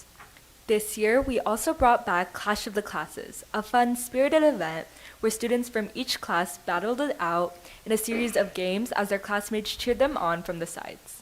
The sophomores took home the victory in an ice cream party for their class. This event was followed by our Spring Spirit Week, where our students showed their spirit by dressing up for each Spirit Day. Amidst our many school-wide events, our class cabinets have been working to bring students from each grade even closer together through both activities and fundraisers. This quarter, the 7th graders organized food sales to earn money for class activities and other future uses. The 8th graders are currently planning 8th grade social, a semi-formal dance that will take place in May. The freshmen held an ice skating activity and also organized a fundraiser for the freshman biology field trip, successfully earning over $1,000. The sophomores also held a class activity at John's Incredible Pizza. Juniors have been working especially hard to plan our junior-senior prom, a night under the stars, which took place on Saturday at the La Mirada Golf Course. Everyone had an amazing time at prom as they got to enjoy delicious food, good music, and more. Lastly, the seniors were welcomed to their first day of second semester with donuts and celebrated Senior Privilege Day at Universal Studios in February. As they push through the last months of high schools, the seniors are also looking forward to grad night and senior social in May. Whitney High School has continued to emphasize diversity within our student body through a number of clubs that students are able to join regardless of their background. Club Kaibigan recently held their annual Filipino Cultural Night, where students and families from around the district were invited to celebrate and engage in Filipino culture through traditional music, dances, and performances. All of our culture clubs have worked extremely hard to ensure the representation of each culture at Talent Show and have already started preparing to compete once again at this year's International Day. Our robotics club not only strives to engage our own students in pursuing fields in STEM, but has also extended their reach to students at Whitman Elementary School, as well as many of our South End schools, including Hawaiian, Melbourne, and Aloha. By leading the after-school robotics enrichment program and sustaining an increasing number of participants each year, our robotics team continues to inspire the younger students of our community. Our programs at Whitney are unparalleled, being able to push our students to the highest standard and allowing them to explore their desired career field and interests. While disbanded this year, we would like to proudly announce that our award-winning MUN program will be returning to Whitney for the following year. It will be led by Monica Huang, a Whitney alumni, and will function as an after-school club that will be open to all students. Whitney's administration has done a wonderful job with giving us opportunities to explore aspects of our future. As a result, this past month, Whitney has held multiple college trips for our high school students to attend, being able to tour the campuses of prestigious universities such as UCLA, USC, and is even offering an overnight West Coast college field trip, where our high school juniors are able to go on walking tours to UC Berkeley, San Francisco State, Stanford University, Cal Poly, and UCSB. These trips will take place over our spring break. Many of our Whitney students also participated in the Distinguished Young Women Scholarship Program this month, which is a program for high-achieving juniors to get a chance to compete in areas of scholastic achievement, talent, fitness, self-expression, and an interview with the judges for a chance to win a cash prize and an opportunity to compete in the state competition. Amy here was selected as one of the 3 overall finalists, along with winning the individual category of self-expression, receiving the most money in scholarship, along with Whitney Jr.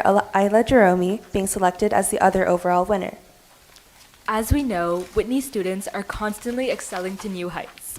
A youth shop beat over 91,000 applicants and was awarded the Coca-Cola $20,000 scholarship, in which he had to complete an extremely intensive round of interviews with the Committee of Scholar Alumni and staff members. He will have the opportunity to travel to Atlanta, Georgia, in an all-expenses-paid trip to be honored for his accomplishments. We would also like to celebrate our PTSA Reflection Award winners. In the ABCUSD School District, 5 schools participated in the program, with Whitney being the only one with participating middle and high school students. Many of our students from all grade levels received the Award of Excellence, Award of Merit, and Award of Honorable Mention. Whitney students were also mentioned by their teachers to receive an award on behalf of the DAR, or Daughters of the American Revolution. The Youth Citizenship Award was awarded to Amy here again, and the Excellence in History Award was given to juniors Sakif Sekender and the 8th grader Charlotte Kim. Max Ping was awarded the $50,000 Edison Scholarship. He is being recognized for his excellence in science, technology, engineering, and math. He has the potential to serve in an internship, which could earn him an upward of $80,000. We are proud of Max for continuing the legacy of Whitney students being named Edison Scholars. Congratulations to Max Ping. Lastly, this week is National Assistant Principals Week, and we would like to acknowledge Dr. Chang Sa and Ms. Andrew for their continuous support of the students at Whitney. Congratulations to Dr. Stoffers as well for completing her doctoral program at USC. As always, we would like to thank the board for their continuous support in supporting our programs, our students, and our Whitney community.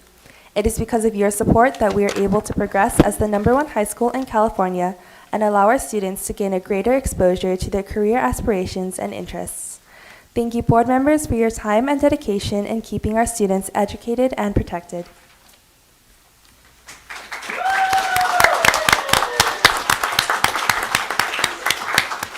Thank you very much. I'll bring it back to the board if there's any comments. Vice President Say. Congratulations, Amy. Thank you so much. I was there. Yeah, but you did a great job. The performance nice and beautiful. Very, I call Fair Lady so beautiful the way you presented. No wonder you one of the winner there. And congratulations in the future. Hopefully you win the state for us when you come back home. Thank you so much. I appreciate it. Thank you very much, Wildcats. Have a good evening. Thank you. All right, before I move on, I forgot to mention one thing in my board comments, and that was to congratulate Dr. Carol Castro on earning her doctorate degree as well. Congratulations.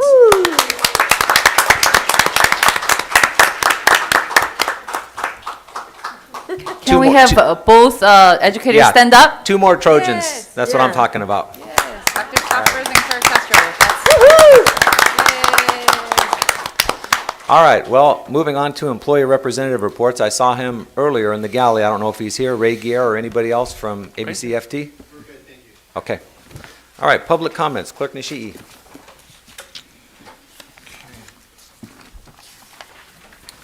Persons wishing to address the board should fill out a card located at the table on the door, place it in silver tin. Speakers will be called in the sequence during the public comments section, which is limited to 1 hour. And each speaker to 1 presentation of 5 minutes, unless the board wishes to waive the time limit. Those who are of group concern are encouraged to speak or select a spokesperson to address the board. Persons wishing to address the board on a specific agenda item at the time the item is under discussion are limited to 5 minutes each and will be called to speak following the staff comments and prior to the board's discussion and taking action. Adverse remarks about a person's race, ancestry, ethnic group identification, religion, color, national sexual orientation, gender, mental or physical disability, or age may not be made. Please avoid remarks or charges which reflect upon the character, motives, qualifications, or ability of any school district employee. Concerns presented to the board will be followed up and addressed by the appropriate staff. Our first speaker is Teddy Lloyd.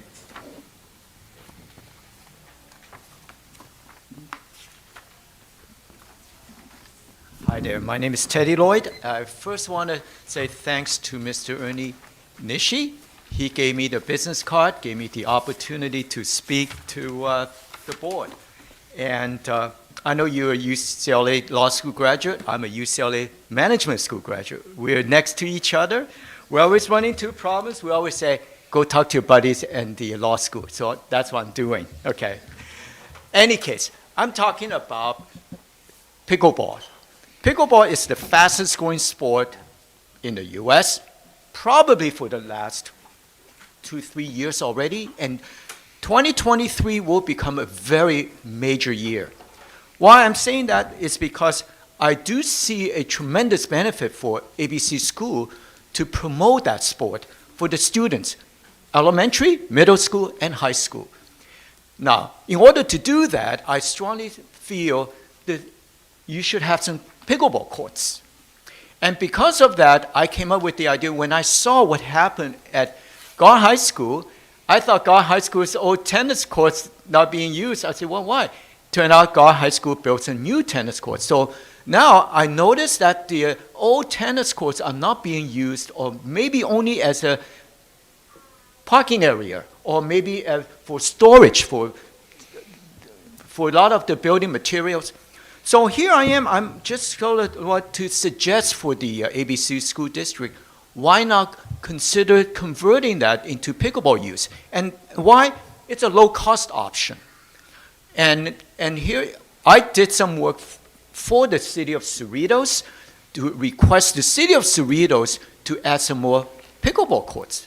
City of Cerritos agreed. And I worked with the city council, and I even suggested to them how to do it. And guess what? They did that for last summer. So what did they do? Just pickleball, they added to Liberty Park, okay? Not only they replenished the 2 existing ones that used to be just lines put in for a kid's playground, but they added a 3rd one, which is right next to it. They did that last year. Okay, I'm very happy. But guess what? All of a sudden, you start getting many, many people coming in, and city of Cerritos just doesn't have enough courts. So now I noticed that with Gar High School, if Gar High School has that old tennis courts, I called it, instead of demolishing it, why not just convert it to pickleball use for both the students and maybe even for the residents? And it's a low cost. Why is it low cost? You don't have to pour concrete. All you have to do is just repaint the surface, and the tennis court, each tennis court can accommodate 4. I'm not suggesting the 6 tennis courts, you have 24, but just maybe half, okay? So not only will benefit the students, but also for the residents. And furthermore, not only Gar High School, maybe Cerritos High, because I know Cerritos High has something like 8 tennis courts, but 2 of them may not be needed, and then you can convert it to pickleball usage or for dual purpose, such as for tennis and pickleball. And if you do that, not only you are benefiting the students, and then a lot of young kids, they even come to ask me for help to teach them how to play pickleball, but a lot of the older people too. So I would highly like to suggest, and I spoke to Ernie a few times, and I say, would it be a good idea for the school district?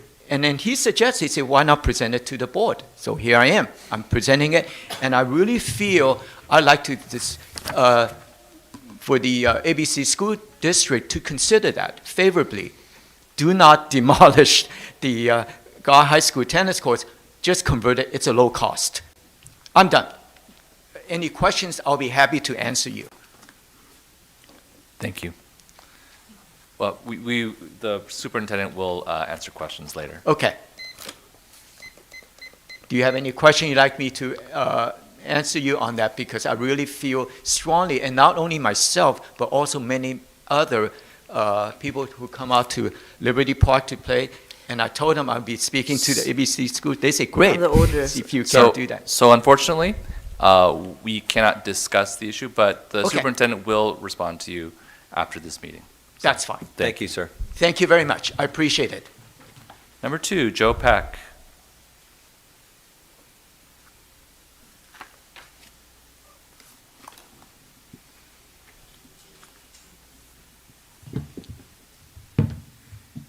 Good evening, President, Vice President, Clerk, and board members, and the outstanding staff. My name is Joe Pack. I'm the Senior Field Rep for Assemblyman Sharon Cook Silva. I do also have a certificate of recognition for all the people on this, awardees tonight. Cerritos Optimist, Oratorical Contest winner, 2023 California Distinguished Schools, 4 of them. I already presented the National Blue Ribbon School certificates, and also have the Terrell H. Bell Award winner, Principal Miguel Marco. So I'm going to leave it here, so if you can just deliver that to them, I would really appreciate it. Assemblyman's going to have a breakfast club meeting on April 14th from 9 to 10 a.m. at the Ellis Event Center in Buena Park. And you can always check the Assemblywoman's website to sign up, and we would really appreciate your participation. Assemblywoman is also doing a lot of what you call the sort of a presentation to junior high and high school students on the subject of how a bill becomes the law. So this is usually the history teachers or social science teachers would contact Assemblywoman or contact me, and then I can set it up that to a presentation. Last time we had one at I forgot the name, I think it's junior high school right across from the Kennedy. We had about 200 students in the auditorium, and she made a PowerPoint presentation on how a bill becomes the law. So I think that's it. Thank you very much, and good night. Thank you. David Pileman.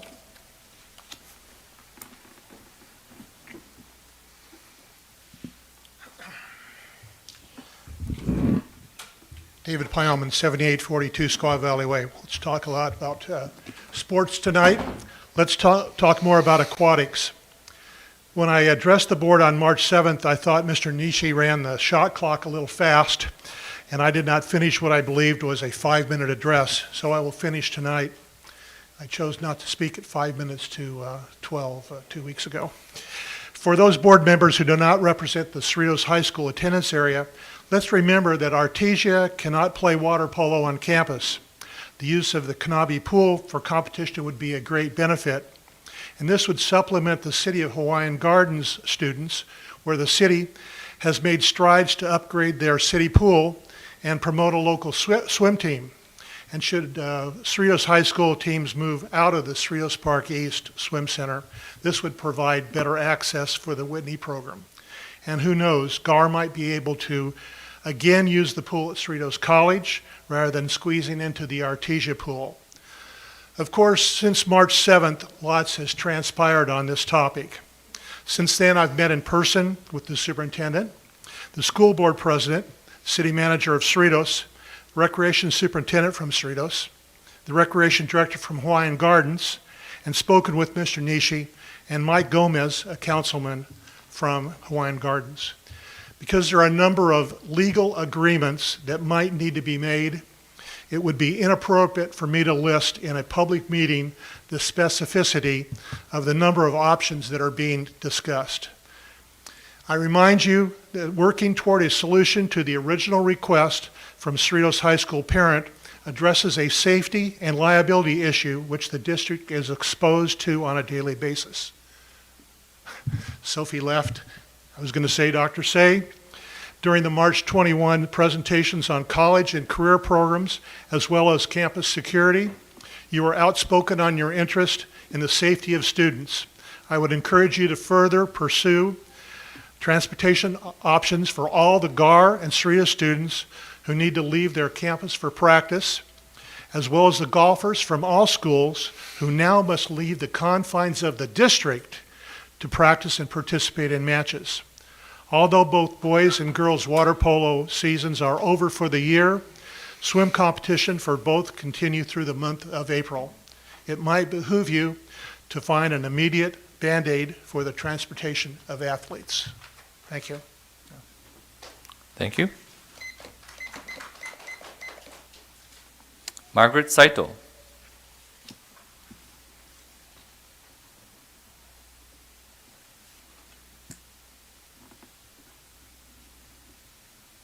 Next up will be Sylvia Rodriguez, followed by Estela Morales.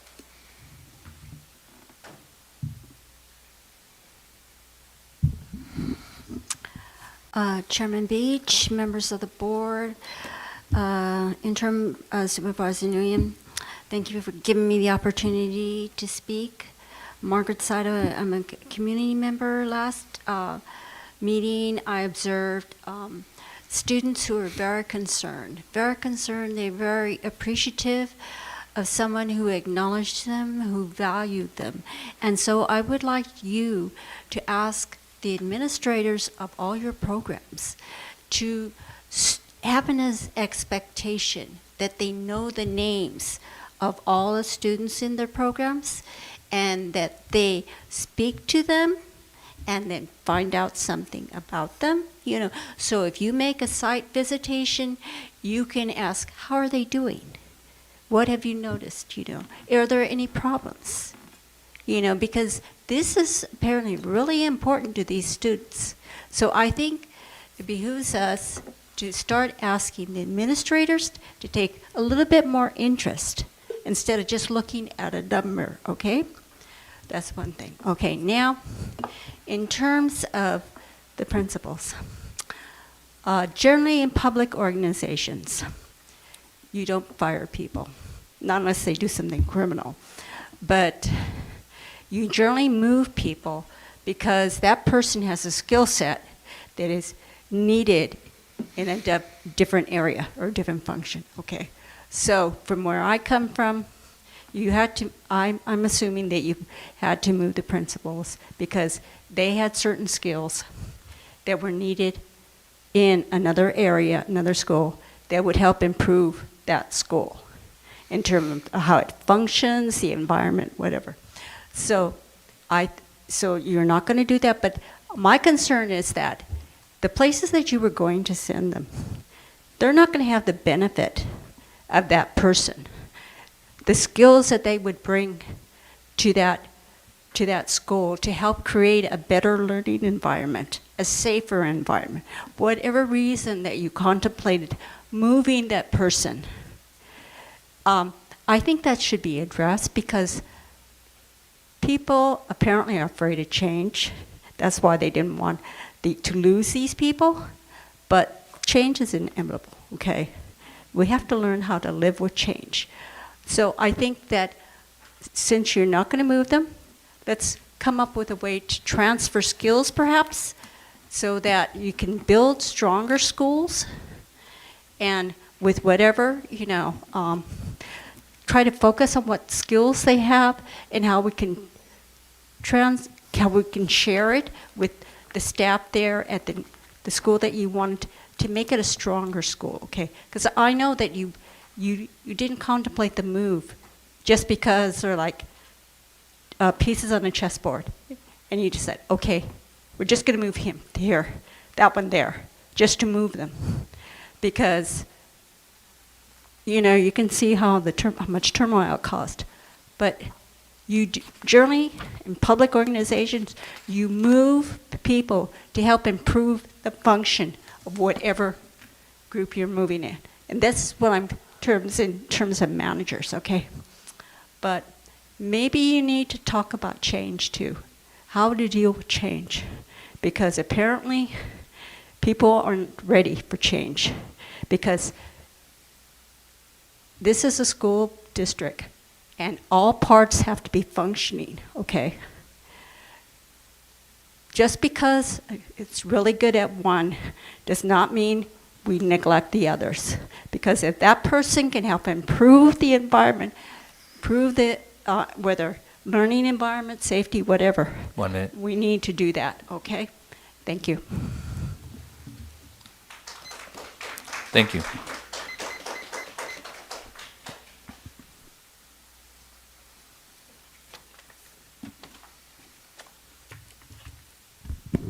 Good evening, President Beach, Vice President Say, Clerk Ernie Nishi, Superintendent Interim Nguyen, school board members, and community. My name is Sylvia Rodriguez, and I am the proud president of ABCFT Retiree Chapter 2317. I'm here once again to introduce our chapter to you and to the public. I have nicknamed this group the Mighty Group. We are a group of retired teachers and nurses from ABCUSD. Approximately 30% of the members live in your areas from Artesia, Cerritos, Hawaiian Gardens, and Lakewood.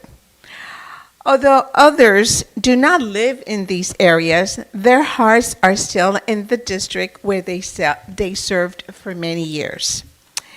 Why the Mighty Group? I am always in awe how hard our group works to improve the lives of our retirees and to also service the ABCUSD community. These are our main goals. Let me summarize very quickly about what our chapter does. We have an e-board with the president, vice president, secretary, treasurer, and historian. We also have a chair people for our committees, which consists of 6. We meet once a month. We have first our community outreach. Between 18 to 24 families from ABC Unified School District who need some assistance or help yearly. The members of this committee visit most schools, and with the input of the school's personnel, families who need help are identified. The contribution that each family receives is $175 in gift cards from Target and various grocery stores. And I might add, we are able to do this because of the generosity of our members who dig deep into their pockets to help. Also, many fundraising events are held throughout the year. Membership. This committee invites newly retired teachers to join our chapter and communicate with all the members about pertinent information once a month. I might add, when we had the lockdown, the person that's in charge of this kept asking, are you okay? Kept calling people and sending emails. So that she really served a purpose during very lonely times for many of the retired community. Scholarship. Once a year, our chairperson and the members go through a process of inviting high school seniors who plan to enter the field of education or nursing to apply for our $2,500 scholarship. This coming June, we will present to the board the recipient and the honoree with the scholarship, which the scholarship honors for their work in the union and as a teacher. Social committee. This committee plans 4 general meetings a year for the members at various locations. We present important information to our members, and of course we have food, laughter, socialization, and we also connect with one another.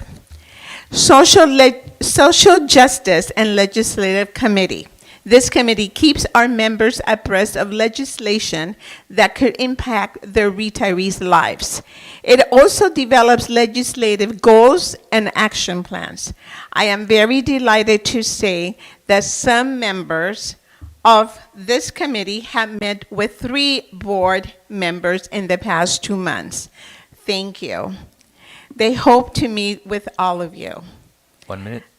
Lastly, the Ad Hoc Election Committee. This committee helps with election to elect officers and alternate delegates to American Federation of Teachers and California Federation of Teachers conventions.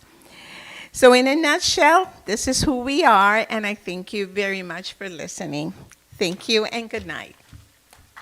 Thank you. Estela Morales.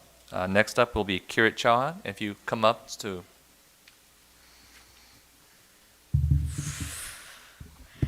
Hi, my name is Estela Morales, and I currently attend Cerritos High School. First, I want to thank you for taking the time and allowing me to come up here to speak. I'm not sure if you guys remember or have heard of me, but my dad came up to speak not too long ago about an issue that has not yet been solved. So here's my side of the story. This all started at random times, and my coaches, my basketball coaches, just started treating me differently than my other teammates. They always accused me of things I never did, and I'm one of the only Mexicans on the team.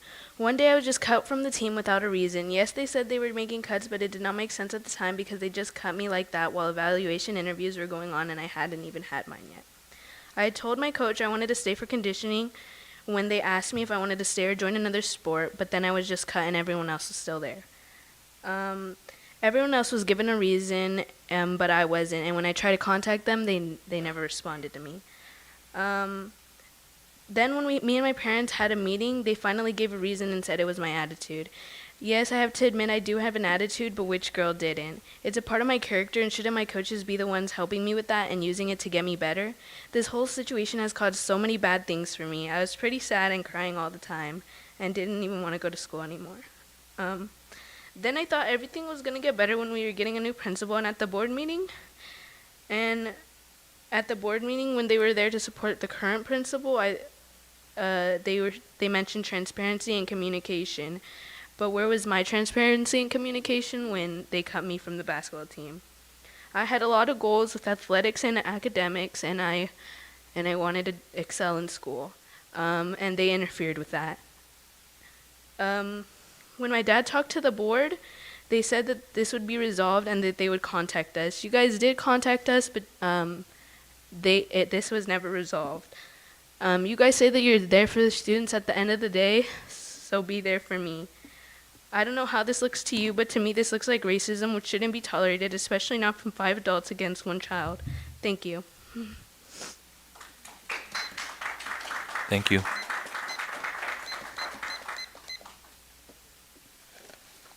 Next applicant will be Sergio Morales.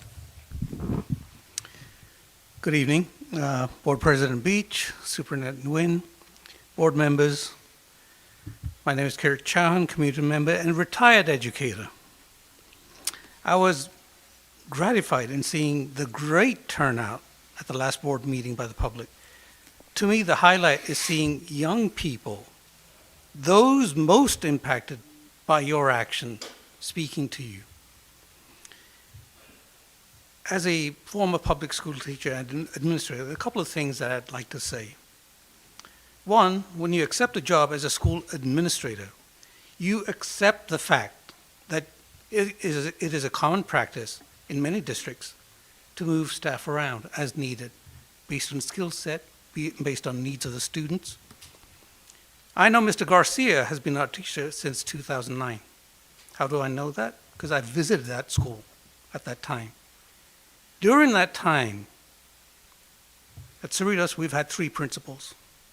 Whitney probably had 3 or 4. At Garv, we've had 3 principals. So the rotation at Cerritos was long overdue.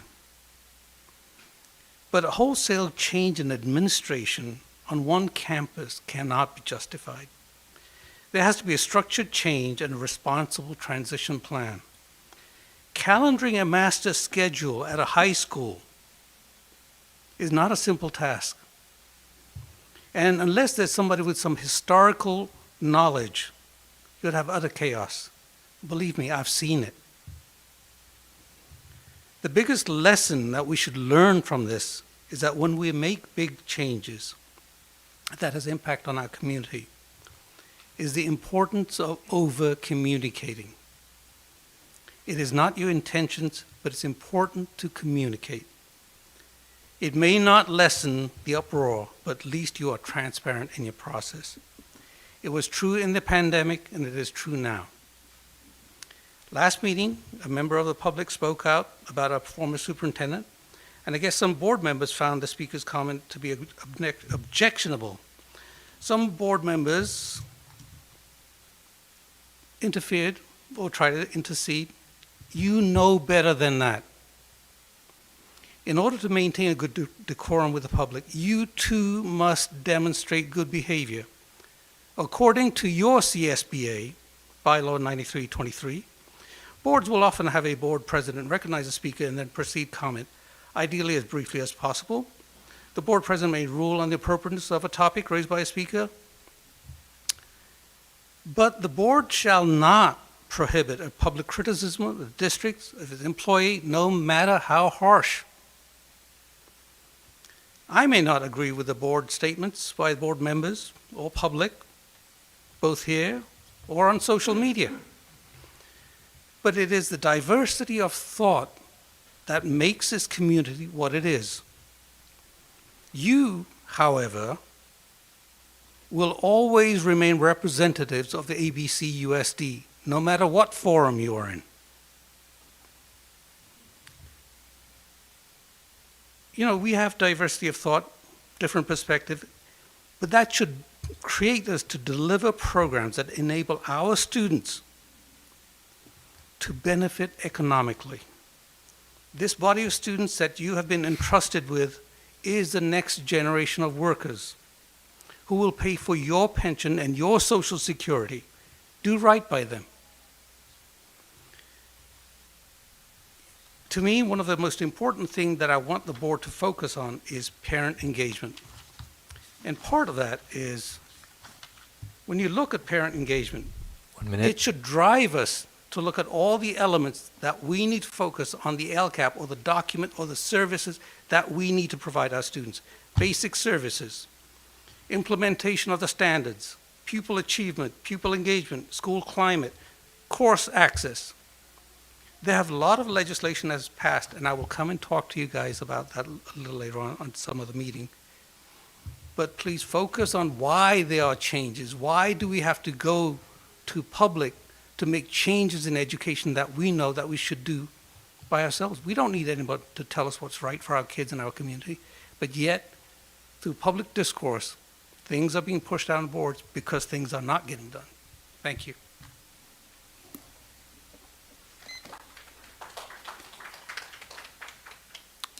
Sergio Morales?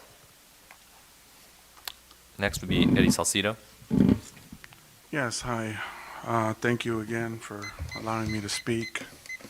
I came and on the last meeting to support you guys because I thought you guys were supporting us. Now I see that you're failing to do that. You cracked under pressure because you got what I heard somebody say in the last meeting, there's 2,000 students. 30 of them showed up to protest your decision. That doesn't even make 1.5%. And you cracked when you let go. But you know what? That's Cerritos' loss. They're not going to get Garcia. That's their loss. They want Walker. That's fine. They can have him. You know, I heard a bunch of students say that because he knew their names. In my experience with them, and that one meeting I had with them, you know, when I try to talk to him, you know, just so that they know who they're supporting, I want them to know this. You know, when I try to say that, you know, girls that look like my daughter weren't in his basketball team, because that's actually the what I was talking to him about. You know, he tried to defend himself. And he said, oh yeah, there was one. He used the last name that was Latin. And I had to give the guy a history lesson and let him know that we were conquered by the same people. There is an island that was conquered, just like Mexico. Yeah, so he doesn't really know what he's talking about. I don't want to mention the student's name that he said, trying to defend himself, but she's not Latin. I mean, and I just want them to know, you know. Another thing too, a person that allows 5 adults to get into a room with a student and bully her, you know, that's not a good administrator. You know, they said that he dresses up and, you know, cheers on the teams.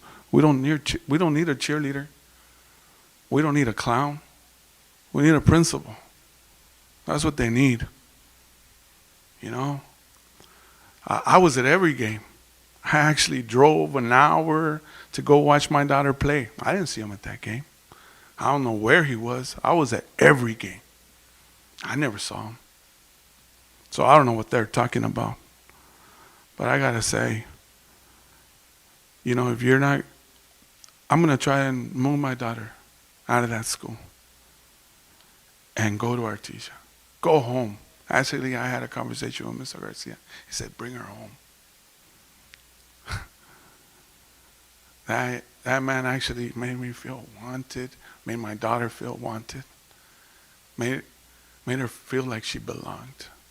And I gotta say, from when the first time I came here, yeah, I didn't feel like we belonged in Cerritos. And you guys are just letting it happen. But let me just tell you this, that if another student that looks like my daughter goes through this, that's on you guys now. So you think about that and know that. It's on you because you decided to keep him there. That man shouldn't be working at any school if he allows for his staff to just do whatever they want. That's another thing.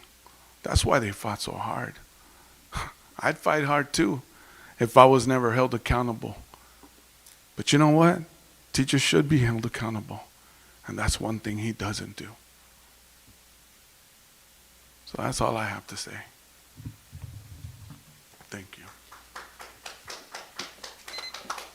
Thank you. Mr. Salcido?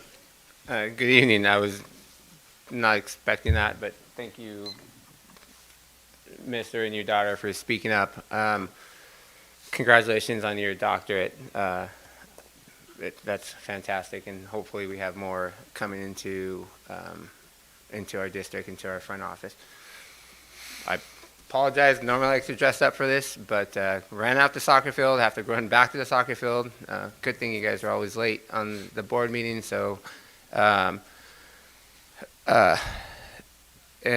Mr. Beach, just as a Robert Rules of Order, I don't think you can cheer on the Trojans in the public forum like that, so please don't do that ever again. As a proud Bruin, please don't ever bring up Trojans again. But the reason I have lots of issues, and you know this, we've had conversations with pretty much everyone, emails, different things, parents, what a difference 2 weeks makes, right? And how many people are here. I guess the cookies you gave out 2 weeks ago were better than you're giving out tonight.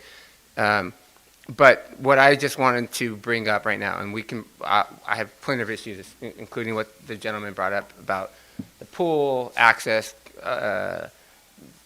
teachers, principals, everything. But what I just want to bring up right now is that we need to be reminded of the conversation I had with Ms. Nguyen, my wife and I had with Ms. Nguyen a couple days ago. And it's decorum, and it's process, and it's democracy, okay? We disagree wholeheartedly with the changes that are being made, no matter who's going where. We're getting the great principal at Kennedy. We're super excited about who's coming into Kennedy. We didn't want Ms. Christensen to leave, but it's happening, okay? We 100% disagree that an interim superintendent is making these decisions along with the blessing of the board. We 100%. We will never, until someone comes and says, this is, we disagree, okay? But the changes are being made. Thank you. But the decorum that Mr. Nguyen had to have a conversation with for an hour and a half, he sat down with us and we talked through everything in this long email, and he went through point by point. This is why, this is why, this is why. I can defend this, I can't defend this. You're right, you're wrong. And in the end, we agreed on 75% of the things, and he had a discussion about why he made certain decisions, why the board made certain decisions. This is what BB is doing, this is what our lawyers are doing, this is what. So in the end, we didn't agree on everything. Okay, we got heated a little bit, and it was a good discussion. But what I want everyone to know is that that's what's supposed to happen. Have a conversation. You agree, I agree. You disagree, I disagree. I have a lot of issues with you, Miss Yu, but we can have a conversation. Sophia contacted me and was like, hey, BB, we're going to hire a new person. Let's talk about that. So that's what's supposed to happen. So that's just what I want people to remember, is that this is how it's supposed to happen. Okay? That's it. We'll get into more issues later on, and we'll have other discussion, but I want people to remember that this is how it's supposed to happen. Have conversations, have disagreements, have meetings, and the transparency comes with that. But that's all I wish you had, Mr. Nguyen, after meeting with you. I wish you had classroom experience. I wish you had a doctorate. I wish you could actually be an applicant for the superintendent position, permanent superintendent. That's how much I've changed my mind from our conversation. That's how much your conversation meant to me and my wife, and the projection of our kids being in this district for the next couple of years. Okay, so that's all I wanted to say, is we'll discuss these other things later on, but this is how it's supposed to happen. We bring things up, you respond, we have conversations, we find solutions. We're not always going to agree. We're not. And you're going to do the best that you can do, and I hope and I trust that you're doing the things to the best of your capabilities, Mr. Henio, Dr. Henio, what's best for the kids, okay? But this is how it's supposed to happen. So this is a public recognition to Mr. Nguyen and to all of you, that thank you for recognizing what parents actually say. We're not going to agree, but we appreciate you giving us the opportunity to have a public discourse on this, and this is how it's supposed to happen. Okay? That's democracy. Thank you. Thank you. Zara Verugis.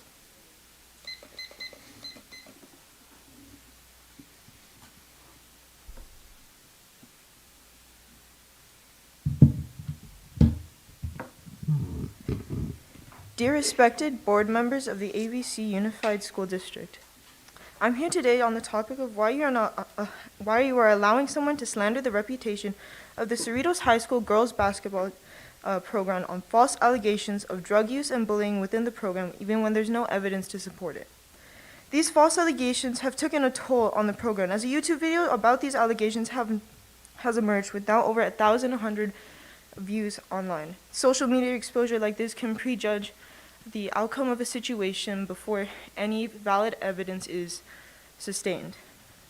Ever since I joined the program 2 summers ago, after quarantine was over, one of the many ideologies that were promoted within this program was these serious consequences, such as being kicked out of the program for drug usage and bullying, being both in and out of the program. Another ideology that was highly reinforced was the dedication and good attitudes towards everyone. One thing that they would always say is energy and it elevates team performance, which means good attitudes and outlooks upon each and every outcome will build each other up, not only as a team, but as a family. These ideologies have been reinforced day after day, time after time, throughout each and every practices. My time within the program these past 2 years has been sitting on the sideline due to an ACL surgery and many other injuries that I had sustained outside of the basketball program. However, during these times on the sideline, there has never been a moment where I felt alone, bullied, pushed out of the way for my injuries. Rather, they made me feel more a part of the team than I've ever felt within any other basketball program. They gave me the strength and the confidence to continue playing basketball now, while also allowing me to take care of myself both physically and mentally. This program has shown nothing but love, positive energy, encouragement, good competitive spirit, and support towards anyone and everyone in the program. But with the slandering of our program and the false allegations, it damages the positive community that those within the program work so hard to create. Thank you for listening and for your time. Thank you. Sounds like there's one more comment.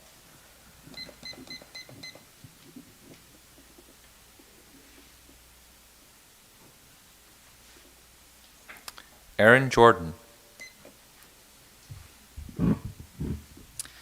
Good evening, everyone. I'm pretty angry right now, only because I just witnessed one of my former players accuse me and my coach being racist and that she was let go due to straight racism and that she was the only Mexican-American girl on the team. I, for one, I am Mexican-American. I'm also African-American. She's not the only Mexican-American girl on our team. We have a girl she was chosen as most valuable athlete for our girls frosh-off Cerritos High basketball program this past Friday. Her name was Miss Mendoza, and she's Mexican American as well. So please refrain from believing any of their lies because it is false. We had gone through the proper steps of meeting with admin, dealing with her situation because she was making threats to other players that we played against on the team. And she never denied it, neither did the mother, and physical threats. And this is something I had to deal with. Point of order, please. Okay, I'm sorry. Clerk, can you please address him speaking about a student? Yes, we don't want to speak specifically about That's fair. Thank you. That's fair. I'm sorry. I'm just going to say, we've cleared it up with admin, and they didn't like the result. And so they're trying to use fabrications. They like to use the word persecution of their daughter, which wasn't true. And they're just trying to escalate this, which is unfair to us as a team. My girls right now, they're really mad that they're feeding all these lies, and because it's not true as a program. We are inclusive. We accept anyone on the team. we work hard to develop their skills and abilities, and that's how, in the past year, we were able to get to CIF finals as a team. And it is not fair for just people to, share only their side of the story without hearing from me, myself, who has worked really hard, not just as a coach, but as a student, teacher, but as a hopeful future teacher to, work things out. But then also, I understand, like, they didn't get the result they wanted, which is to us be removed from the coaching staff. And I don't know what to tell them, but I'm sorry. Like, we did our best to work with you. You cannot just, have behavior that is held unaccountable for. Basically, what I'm saying is, you just cannot have this type of behavior of making threats without being held accountable for it. There has to be consequences. And so they're mad because, they face consequences, which was her being dropped from the team. And I want to bring this last part up. Last Friday, after our Cerritos High School banquet, me and another head coach, cars were keyed. And we have our suspicions, and we're reviewing footage of the security Although they're no excusing the people. I didn't say anybody specific, but I understand what you're saying. I didn't say anyone specific. We are reviewing security camera footage, and there will be an investigation continuing forward, okay? And no other person's cars were damaged. And it's just unfortunate that, we're just dealing with this as coaches, all this stress from this ongoing situation. But just know that, we together as a basketball community, we're inclusive. We handle everything, correct, dealing with admin, doing the proper channels, because that's what we're supposed to do that as educators. And so I'm just here to just defend myself as a coach, but then my program as a whole. Thank you. Thank you. Any other further public comment? Seeing none, I think that's the end of public comment. Thank you, Clerk Nishii. All right, we'll move to the consent calendar. May I have a motion to approve the consent calendar? Second. Is there anyone that wishes to remove any item to be considered separately? I don't want to remove an item, but I'd like to ask our interim superintendent a quick question about 3.14C. Is this a yearly consent item that allows us to consult with special education consultants for the use of them if we need them?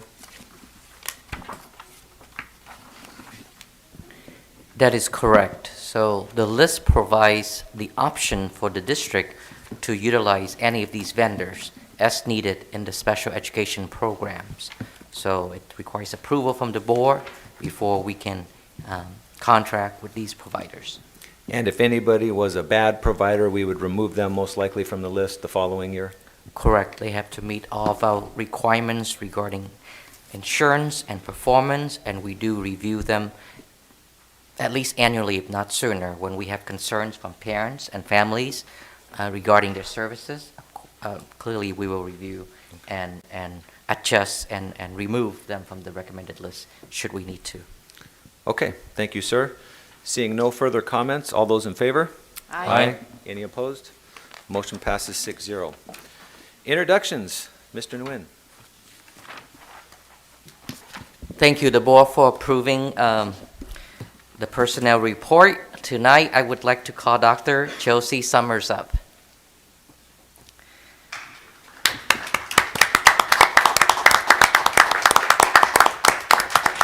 So currently, Dr. Summer is the interim principal at Teslop Middle School. With Proud. Tonight, action of the board, she will be the principal at Teslop Middle School, effective July 1st. She has 24 years of experience in education. She's been with us for the last 6 years. at the Gar High School, assistant principal, and of course currently the interim principal at Teslop Middle School. Before that, she was a teacher, a coach, and a dean at Downey Unified School District. She earned her doctorate degree from USC, her master's degree from Azusa Pacific, and her bachelor degree from Syracuse University. Dr. Summers.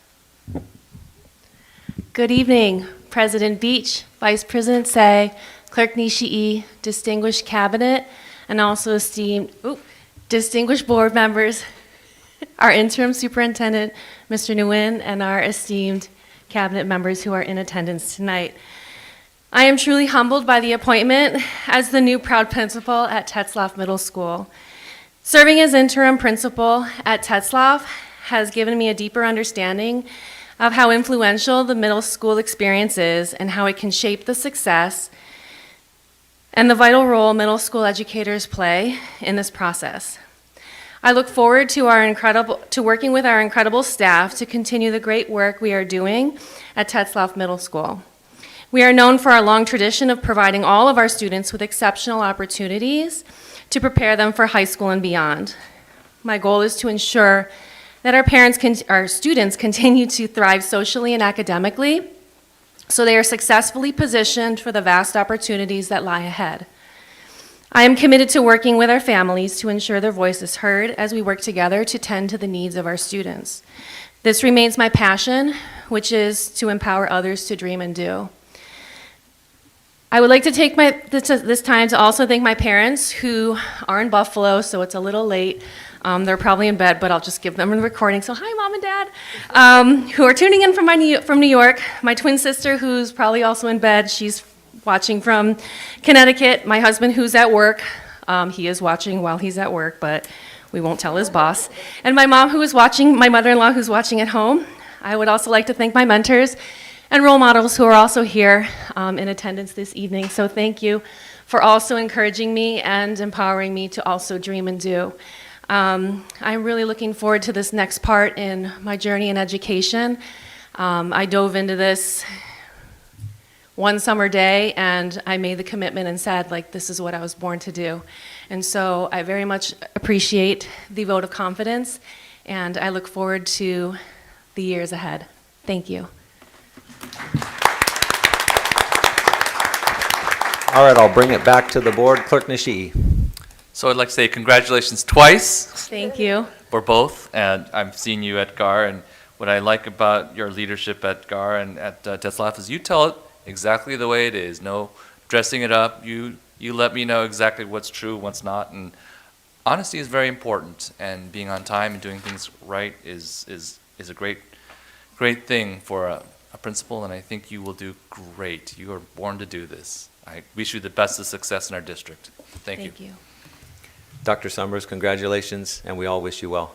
Thank Have you a good very night. much. Thank you. Next up, Dr. Lozano, please come to the podium.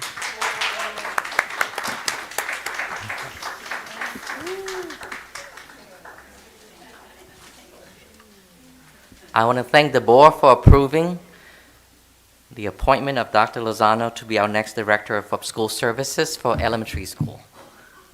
Dr. Lozano has been with ABC for 25 years. Wow. For 8 years as a teacher at Ferguson Elementary, 4 years as the assistant principal, another 8 years as the principal at Ferguson, and for the last 7 years, she was the principal at Hawaiian Elementary. She has a doctorate in education from Laverne, a master's degree also from Laverne, and a bachelor's degree from the University of Texas. So, Dr. Lozano, congratulations. Thank you. Good evening, President Beach, Vice President Say, Clerk Nishi, members of the board. I don't want to miss anyone. Dr. Rios, Dr. Eugenio, miss you. Our interim superintendent, Mr. Nguyen, our cabinet, and our ABC community. I am very grateful, and I have a lot to be grateful for. I appreciate the opportunity to continue to serve this wonderful district in a different capacity. But as our interim superintendent mentioned, this marks my 25th anniversary as a very proud ABC Unified School District employee. I'm gonna age myself. I didn't know 25 years ago when we arrived here from Texas that when I opened the phone book, I pointed and I said, school districts, ABC Unified. I didn't know how blessed I was going to be hired here at ABC, where it has afforded me great opportunities to serve and to grow. And at this time, I must acknowledge the support that I've had from the wonderful staff that I've had the pleasure to serve and work alongside. Some of them are here present tonight, from Ferguson and from Hawaiian. Thank you so much for that support. I'm inspired also by our families and our students who have continued to support my growth. I have to also acknowledge the leadership within our district and the mentorship that has been afforded throughout these years. What I want you to know is that I am grateful for the opportunity, and I reassure the board, our cabinet, our community, that I continue with my commitment to serve, to make a difference in the lives of our children, to collaborate with our families, to ensure that the foundation that is so important for their college and career pathways is a strong one, with good services for all our students. Thank you for the opportunity. Muchas gracias.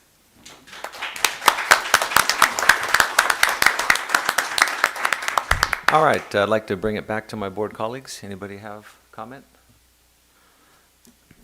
Suyu? Quickly, I just want to congratulate both, Dr. Stoffers and Dr. Lozano. I mean, ABC is so blessed to have such a, capable, beautiful, and educators who love children. We are blessed. Thank you very much. Dr. Lozano, I really enjoyed my visit to your school recently. Thank you for showing me around, and I wish you success in your new role. Congratulations. Thank you.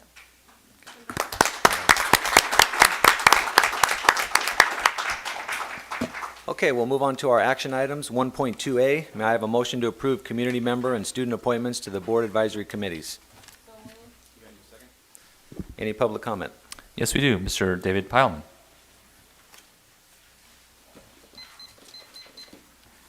Mr. Carr, are you in the room? So, I'm sorry that we couldn't pull something tonight, but you'll find out why. At the end of the agenda document for the March 21 meeting, 4 committee meetings were announced. The March 23rd meeting of the Finance and Audit Committee was canceled. In advance, an email was sent to the members indicating a quorum would not be present. On tonight's agenda, no April meeting for this committee is listed. I attended the March 28 meeting of the Strategic Planning Committee. It was slightly after 6 p.m. when a member of the committee arrived, allowing the meeting to continue with a quorum. I attended the March 29 meeting of the Legislative Policy Committee. 5 of the 6 community members were present, but the board member was not. 2 of these committees recently had a request for approval of the minutes of past meetings where there had not been a quorum. So tonight, you are approving an update to the list of appointments for board advisory committees. You should be ensuring that your appointments are not gratuitous, that the individuals are willing to serve, to fully serve, and you, as board members, should accept attendance as part of your duties.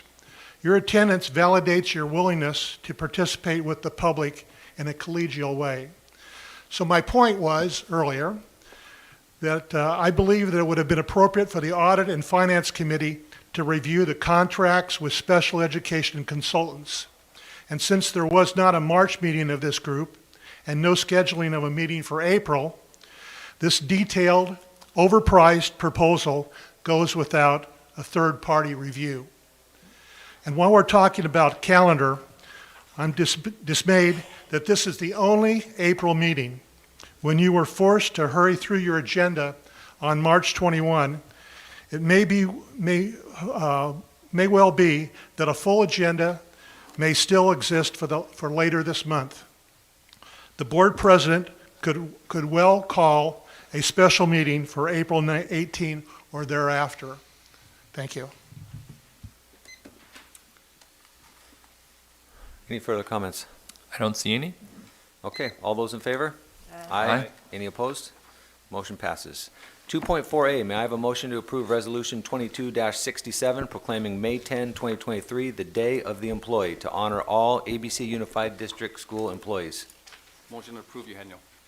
Second by Sophia. Dr. Zitlo. Thank you. So good evening, board. Every year we work to honor our employees throughout the district, and so our school sites often have events where their PTAs come in and recognize and honor staff. We work to do that here at the district as well, and so by claiming one day of the year for us, we all celebrate together and recognize the hard work that goes into making sure our children have great places to work and live and learn every day. Clerk Nishii, any public comment? I do not see any. Any board discussion? Okay, all those in favor? Aye. Any opposed? Motion passes. 3.15A, may I have a motion to approve request to adopt the following textbooks titled, I might need some help here, Encuentros 1-3 Comunicación y Cultura First Edition and Perspectivas Tivas? I've tried. My wife's been working with me. First edition, and to provide professional development for the 2023-2024 school year. So moved by Sophia. Dr. Castro. Oh, that sounds kind of nice. Thank you. Well, this is a long-awaited adoption, to be honest with you. This adoption process for our Spanish textbooks began during the year of the pandemic, and then we had to stop because we went online. And then there were some delays from the state of California. So this really has been a long process for our world language teachers, so we appreciate their patience as we continue to move through the process. Teachers meet repeatedly over different days to review materials. They reviewed a total of 6 different publishers and materials, and then they dwindle them down to the top 3 before they start to dive into lesson planning, curriculum, and they gather feedback from other staff members from their school sites.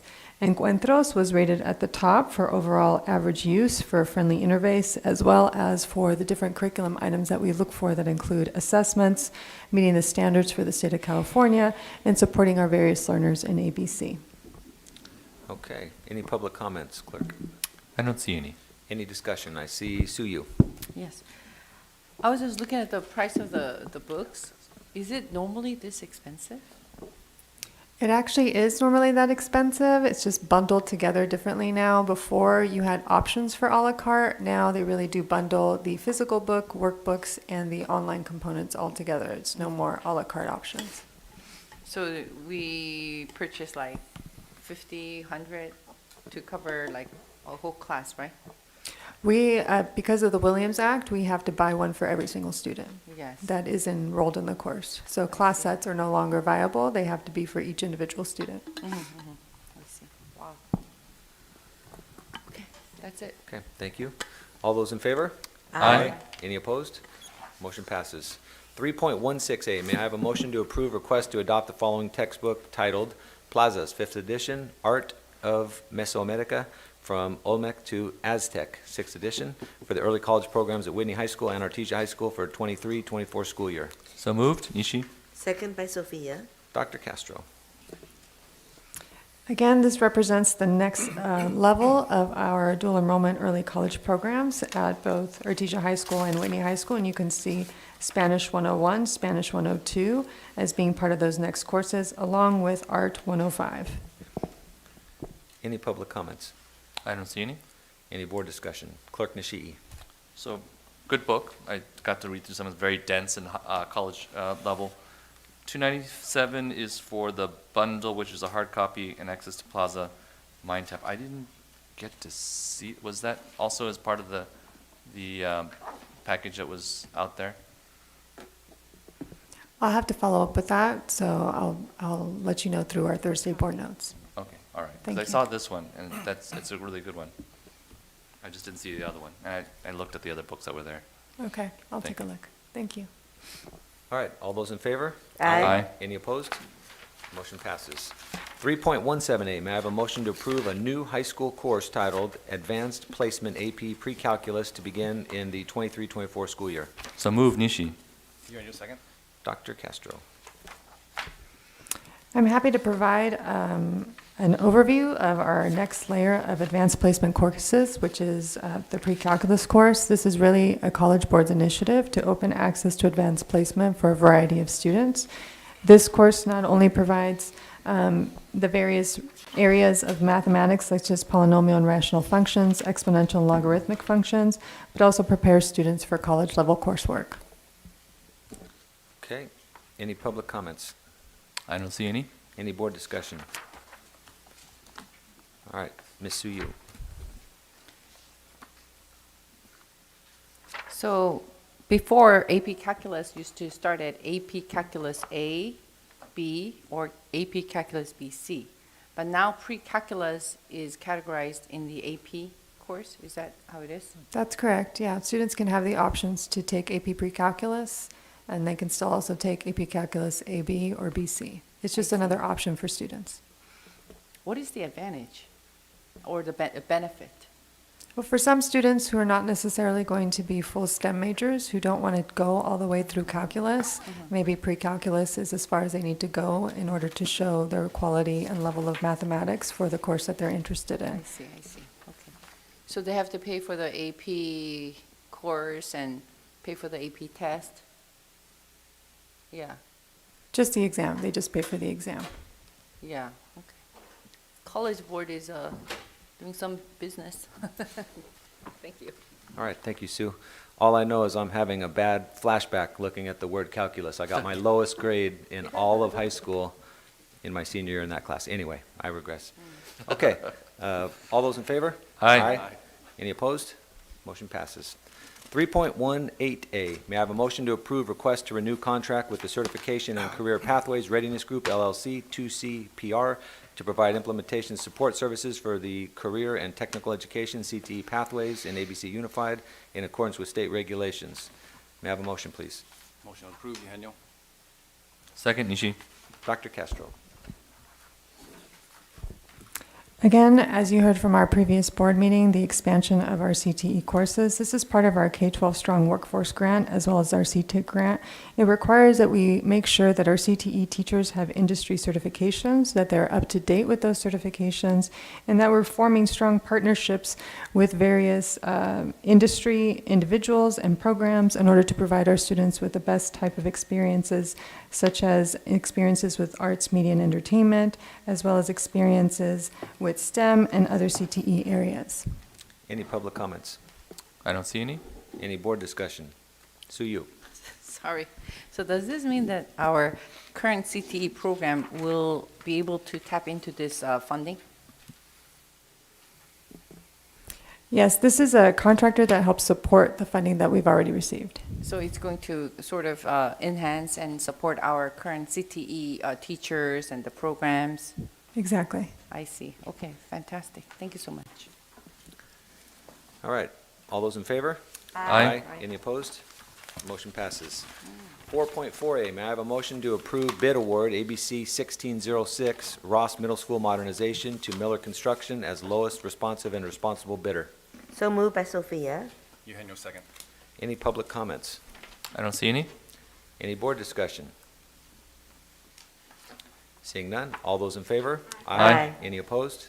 Motion passes.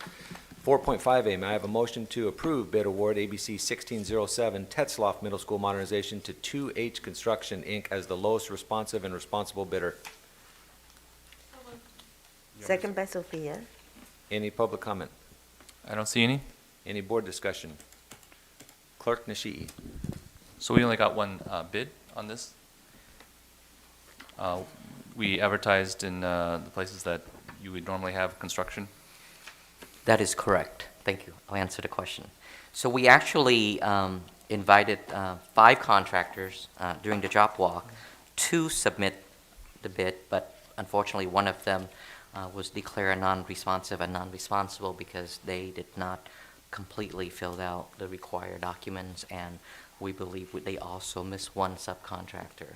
So in reviewing the bid and the timeline for the summer project for the middle school, we believe that the winning bidder is, or the recommended bidder is within the price range that the architects and our program had budget for. So we in theory, we had two bids. So but we are recommending the board to approve 2H construction for Tetzlaff Middle School. Otherwise, we would have to go back and rebid, and we will miss the summer project. But this falls within the architect's estimate that you already had as a particular range that would be acceptable. That so- is correct. Thank you. That is correct. Okay, seeing no more further comment, all those in favor? Aye. Any opposed? Motion passes. 4.6A, may I have a motion to approve bid award ABC 1614 roofing at various sites to Best Contracting Services and Chapman Coast Roof Company as lowest responsible bidders. So moved by Sophia. Eugenio, second. Mr. Nguyen. Thank you, President Beach. So this is we are recommending roofing projects at 5 of our locations and various schools between for the different vendors here. As you can see, we went out to bid and we get, I believe, competitive bids at all of our schools. There was one bidder with the walkways is lower than, half of the price of the next one. However, we contacted them. We contact to ensure that they do have performance and payment bonds, and they were able to meet all obligations, and they have stood by their bid amount. So we are recommending the board to approve all these bidders, and we will monitor them closely to ensure performance. Any public comment? I don't see any. Any board discussion? Clerk Nishii. So really quick, performance bond basically means that if they cannot actually perform, that a bonding company will go in and actually cover the particular cost at no loss to the district. So the half price bid will actually get done at the price that we actually. That is correct. So it's protected with a performance bond. Yes. Thank you. Vice President Say. I know we have the issues before the roofing, so not right now, do we have a warranty for that? Do we have to sign a contract? And which department follow through? So after they provide, the construction services, we will, of course, make sure that they have complete all the spec and the scope that they're supposed to do. We would file notice of completion, and we have warranties, and we do have, a consultant that we work with, Tremco, to ensure that the district follow all the maintenance provisions so that the warranty will be in place. So, Thank yes. you. Thank you. Come on. All right, all those in favor? Aye. Any opposed? Motion passes. 4.7A, may I have a motion to adopt Emergency Board Resolution 22-68, approval to enter into contracts for moving services without additional formal competitive bidding. So moved by Sophia. Eugenio, second. Mr. Nguyen. Thank you. As part of the modernization, as we require moving services, we went out to bid twice. The first time we advertised at the local community news, and the second time we advertised at the Long Beach Press Telegram. Unfortunately, we were not able to receive any bid, so under Public Education Code 20111, this would authorize myself and staff to now negotiate for competitive bids for the moving services at our schools. Okay. Any public comment? I don't see any. Any board discussion? All right, all those in favor? Aye. Any opposed? Motion passes. Information items. 1.3, Quarterly Williams Settlement Compliance Report for January through March 2023. Mr. Nguyen. Thank you, the Board President. I would like to report that for the third quarterly report, from January 1st to March 31st, we did not have any complaints under the Uniform Complaints Procedure under Williams Settlement Agreement. Thank you, sir. 1.4, Results of Site Visits, Reviews, and Uniform Complaint Data for the 22-23 first quarter. Mr. Nguyen. Thank you.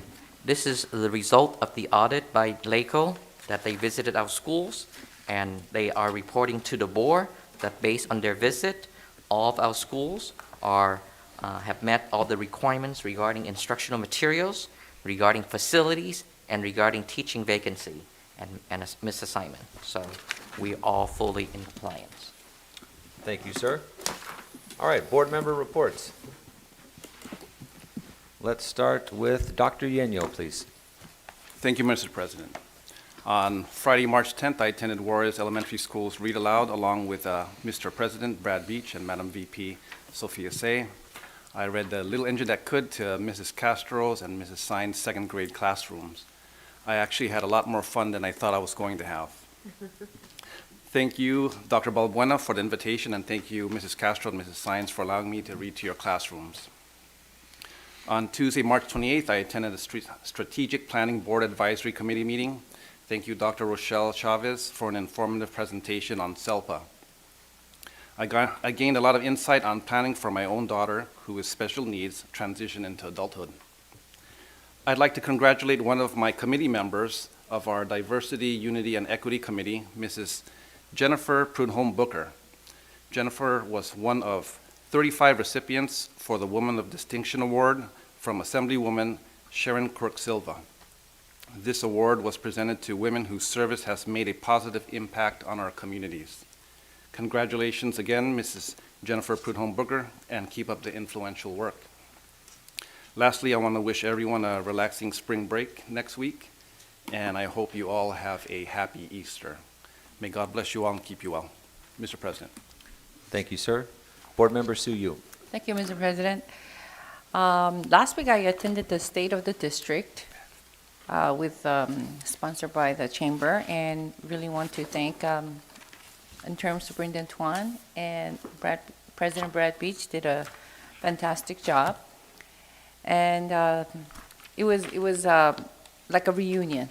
We didn't have this meeting for a long time, so everybody was so happy to see each other.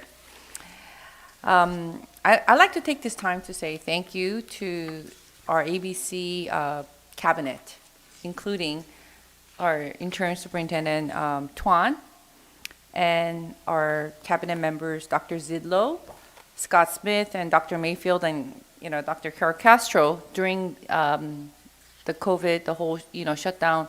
I know that you guys really juggled and stretched yourself. I mean, juggling 2-3 roles, working beyond the normal hours, and you really did keep the district afloat. Especially interim superintendent Tuan.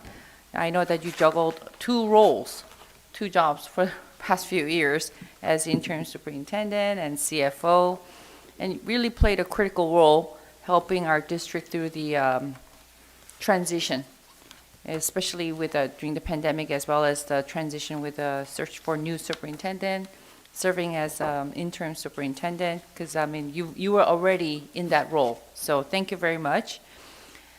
And I also attended Tracy High School, and whenever Tracy High School students do come and visit, it's always so impressive how these students just come up and they speak from the heart, and they just have one of the best public speaking presentation. So as I visited the campus, Principal Ricardo Brown's his compassionate leadership is really evident. The environment, the small environment especially, I think is very helpful for some of our students, and our youth in this culture is experiencing so much mental challenge, emotional challenge, and that small environment, caring environment, the relationship that they actually build with the educators, it really does serve as a net. And I know that that's the kind of environment kids really thrive. So it was an honor to visit Tracy High School. That is the end of my report. Thank you. Vice President Say. Thank you, President. Well, I attended the National Blue Ribbon. It was fun, and we were there and threw the T-shirts. I know I got criticizing I don't know how to throw the ball, so I need to go back and practice on that. Also attending a Distinguished Young Woman Scholar Program. Once again, I congrats to all our kids, and I also want to thank you to organization provide such great scholar program for our children. I mean, the awards like a $3,000 to $4,000 really helps a lot. And then, well, I also attending a Whitney High School dumpling cooking event hosted by Chinese language teacher Mrs. Susan Wu. And when you went there, there's no culture there, there's no agenda there. Kids are so involved, learn how to wrap the dumpling, and this is special for the ASB student. So when I went there, I watched the kids. They came from different places, but when they sit together, they're fun. They're wrapping it, they share the food with others, and then bring the food to the classroom too. I mean, when I saw that, I'm thinking, what an innocent kids that we're raising here. Didn't think about any other thing, just enjoy the time that they have, and celebrate and share what they have. And I want to say thank you to Whitney High School for this invitation. I really have a good time because that was my lunchtime. I'm running from one school back to the district here, and I had about 15 dumpling. Thank you. That's my end report, President. Clerk Nishii. Thank you, Mr. President. So I got to go to the art show at Nixon. I got to go to the Jogathon at Nixon. I got to go to the science fair at Whitman. I got to go to the Optum speech. Awesome speeches. Oh my gosh, they break your heart apart. The Wall That Heals. A bunch of things in the last 3 weeks. A lot of things in the last 3 weeks. But also in the last 3 weeks, we've had another school shooting, and it's become so routine that it barely hits the news. It's out of the news cycle. And so I'm not going to ask the public for a moment of silence because it's good for the parents. But I would rather ask for everyone who's watching, the 3 people that are watching, for a moment of action. Not just to pray in addition to acts, because prayers without acts is not important. You have to have the acts as well. So whatever you think the cause of this is, we've had 378 mass shootings at schools in the last time since Columbine, those 5-year-old kids were killed. To do the same thing that we've been doing for the last 20 years and to allow that to occur, to have the highest death rate for kids to be shootings is not good. I can't say much more except that we can't, whatever you think the cause of it is, whether you think it is no mental health services, whether you think it is guns, whether you think it is not enforcing the gun regulations that whatever you think the cause is, I urge the people that are sitting out there and watching to not just accept this as a routine that happens every 3 weeks in America and our country, but rather for us to all take some action, because I'm really sad to hear about this happening repeatedly over and over, and if we don't keep doing the same things, we're going to keep crying. And I will do what I can, and I'm hoping that everybody else in this country can do what they can, and I'm hoping that the students out there defending themselves, the teachers out there that we ask to make the ultimate sacrifice, that we don't have to pay them a hazard pay for dying in the line of duty, that they get to teach their kids. We don't have to pay $25 million for security and put them through metal detectors and all these other things. And whether you think it's also the district's fault, I want everyone to take an action and not let this just be another tragedy that it's only 9-year-old kids or 60-year-old people. Or it's just a different group of people that's not me. We've got to make a difference, so thank you. That's all I have. I'm sorry to be a bummer about this, but thank you. Thank you, Ernie. Dr. Olga-Rios. Kind of tough to follow that, but yes, very important message. Thank you, Board Member Nishi, Clerk. I want to just take a minute to acknowledge our athletes and, acknowledge the fact that our sports program at all our high schools plays such an important role in the lives of our school, as far as school engagement and spirit, in the life of our families, and of course the life of our athletes. I've spent a lot of time lately at GAR baseball games, and so I definitely want to give GAR baseball varsity a shout out. They've been doing great. And they have a big championship game tomorrow at Great Park in Irvine, so good luck to them. Thank you.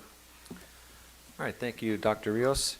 All right, announcements. Our next regular meeting is going to be Tuesday, May 2nd, 2023, 7 p.m. here at the District Boardroom. Committee meetings, we have the Diversity, Unity, Equity meeting on Thursday, April 20 at 6 p.m. Strategic Planning Board Advisory Committee is April 25th at 6 p.m. Legislative Policy Board Committee meeting, April 26 at 6:30 p.m. Finance and Audit Board Advisory Committee, Wednesday, May 24 at 6 p.m. Dates to remember, local holidays. Schools will be closed starting on April 7 and the entire week of April 10 through 14. Second, public comments. Clerk Nishii. Yes, we have one. Eddie Salcido.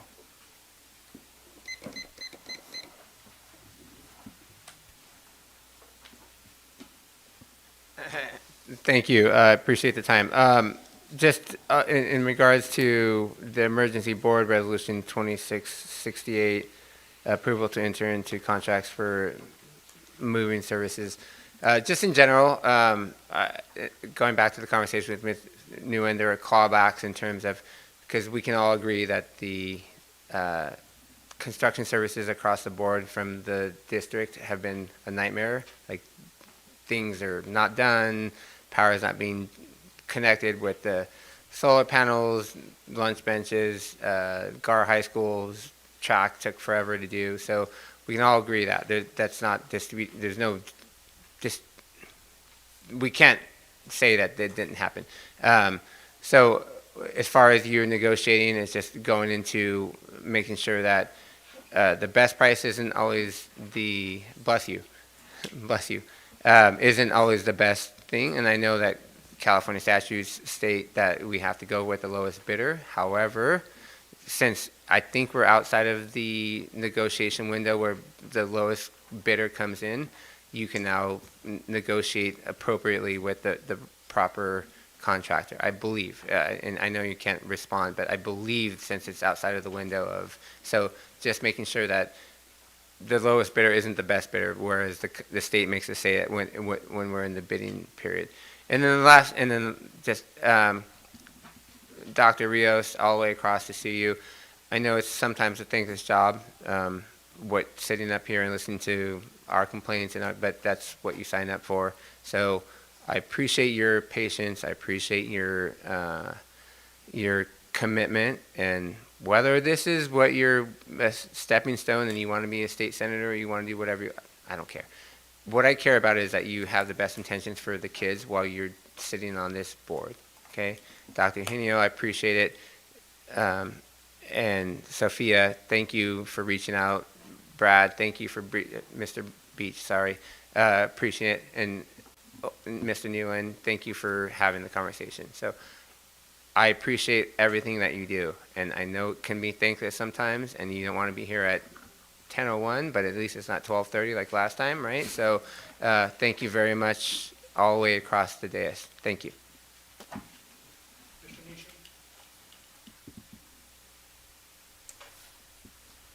Thank you. Was there one more? You know, I don't want to apologize. On the other hand, I did have 6 topics that I wanted to start with at the last meeting. As I mentioned earlier, I have recently met with both the superintendent and the board president. During those meetings, I made 2 suggestions outside the parameters of aquatics. I do not have questions about the competency of Mr. Smith. As a resident of the city of Cerritos, I am aware he did an outstanding job at the chamber. However, when his appointment was announced, I, among others, felt that a more visible Board of Education attorney should have been put in place. Firstly, I wonder how much money could have been saved during the bond proposals and election process by having the attorney present for all agenda discussions. Yes, I am aware that probably most of those costs were charged off to the bond expense. But among other scenarios, just 2 weeks ago, the district might have been better served if Dr. Apodaca and Mr. Nishi did not have to cite legal precedent in the conduct of the public comments. That should have been the role of the attorney present. And although you might believe that response to public comments is not advisable, there are exceptions. I was impressed that Abigail Cordero had done a research to cite Ed Code 35028. But it might have settled an issue which resonates through the community if the attorney had been present and brought to the attention of the public that the board had previously used their right to use Education Code 35029 to exempt the interim superintendent from credentialing when he was the deputy superintendent. Additionally, just in tonight's announcement of items in the closed session, barring another facilities specialist on staff, would not the board attorney be the real property negotiator? Changing topics significantly, I want to recognize Board Member Nishi, who I visited with at the March 23rd District Band Concert at Whitney. I was impressed at the attendance. Initially, I believed it was a grandparents' session, as I felt most in the audience were over 50 years of age for the two middle schools. I was grateful for a chance to chat with him. Finally, I emphasize with the Catlins, my wife, administrative retiree of LAUSD, and I may have different interests and philosophies on education. And as I spoke in 2017, I would hope that she would not experience any blowback from the presentations that I make in this forum. So thank you for your attention. Thank you. Any online comments? We have one comment. Thank you. Go ahead. All right, Ms. Bryant, go ahead.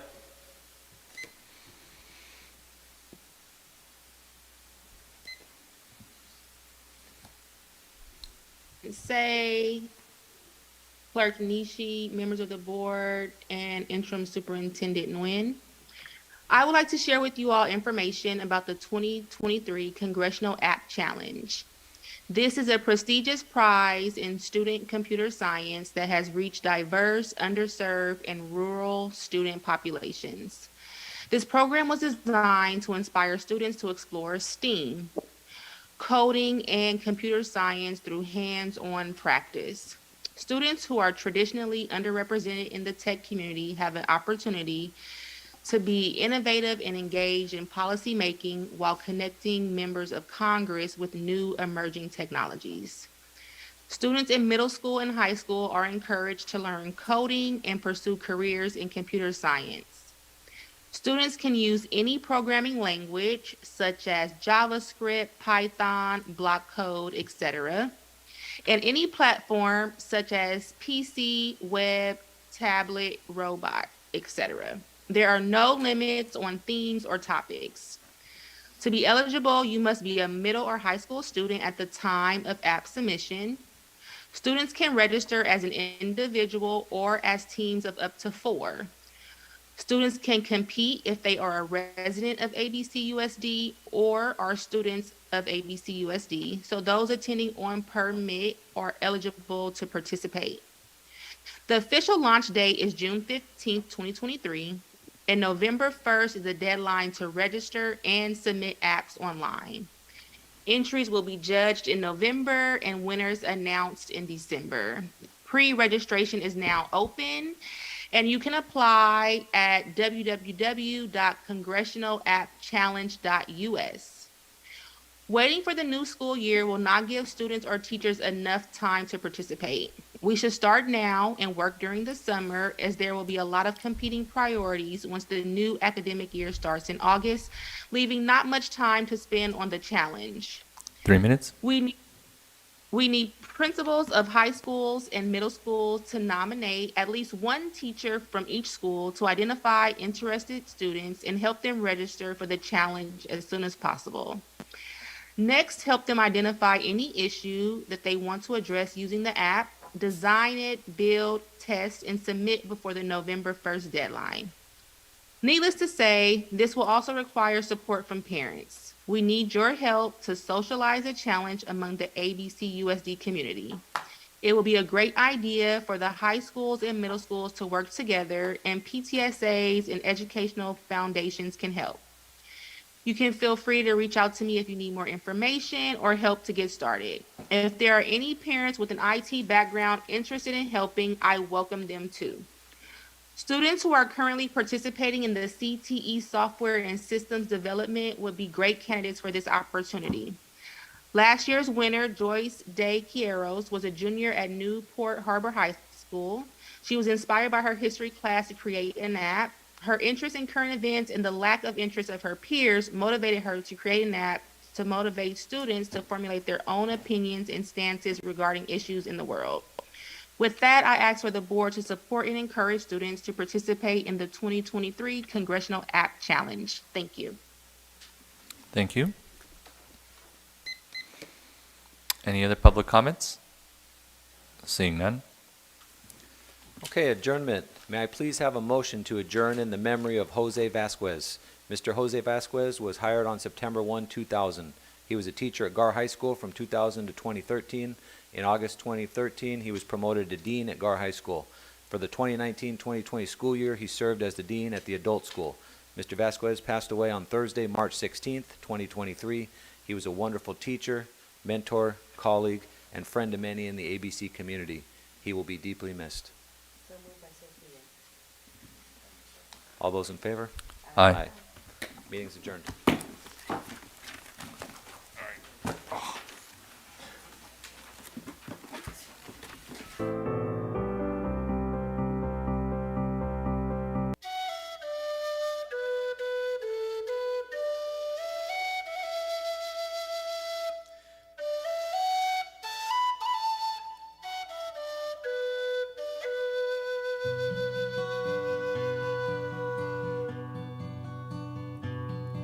Of all the money that e'er I spent it in good company, and of all the harm that e'er I've done, alas, it was to none but me. And all I've done for want of wit to memory I can't recall. So fill to me the parting glass. Good night and joy be with you all.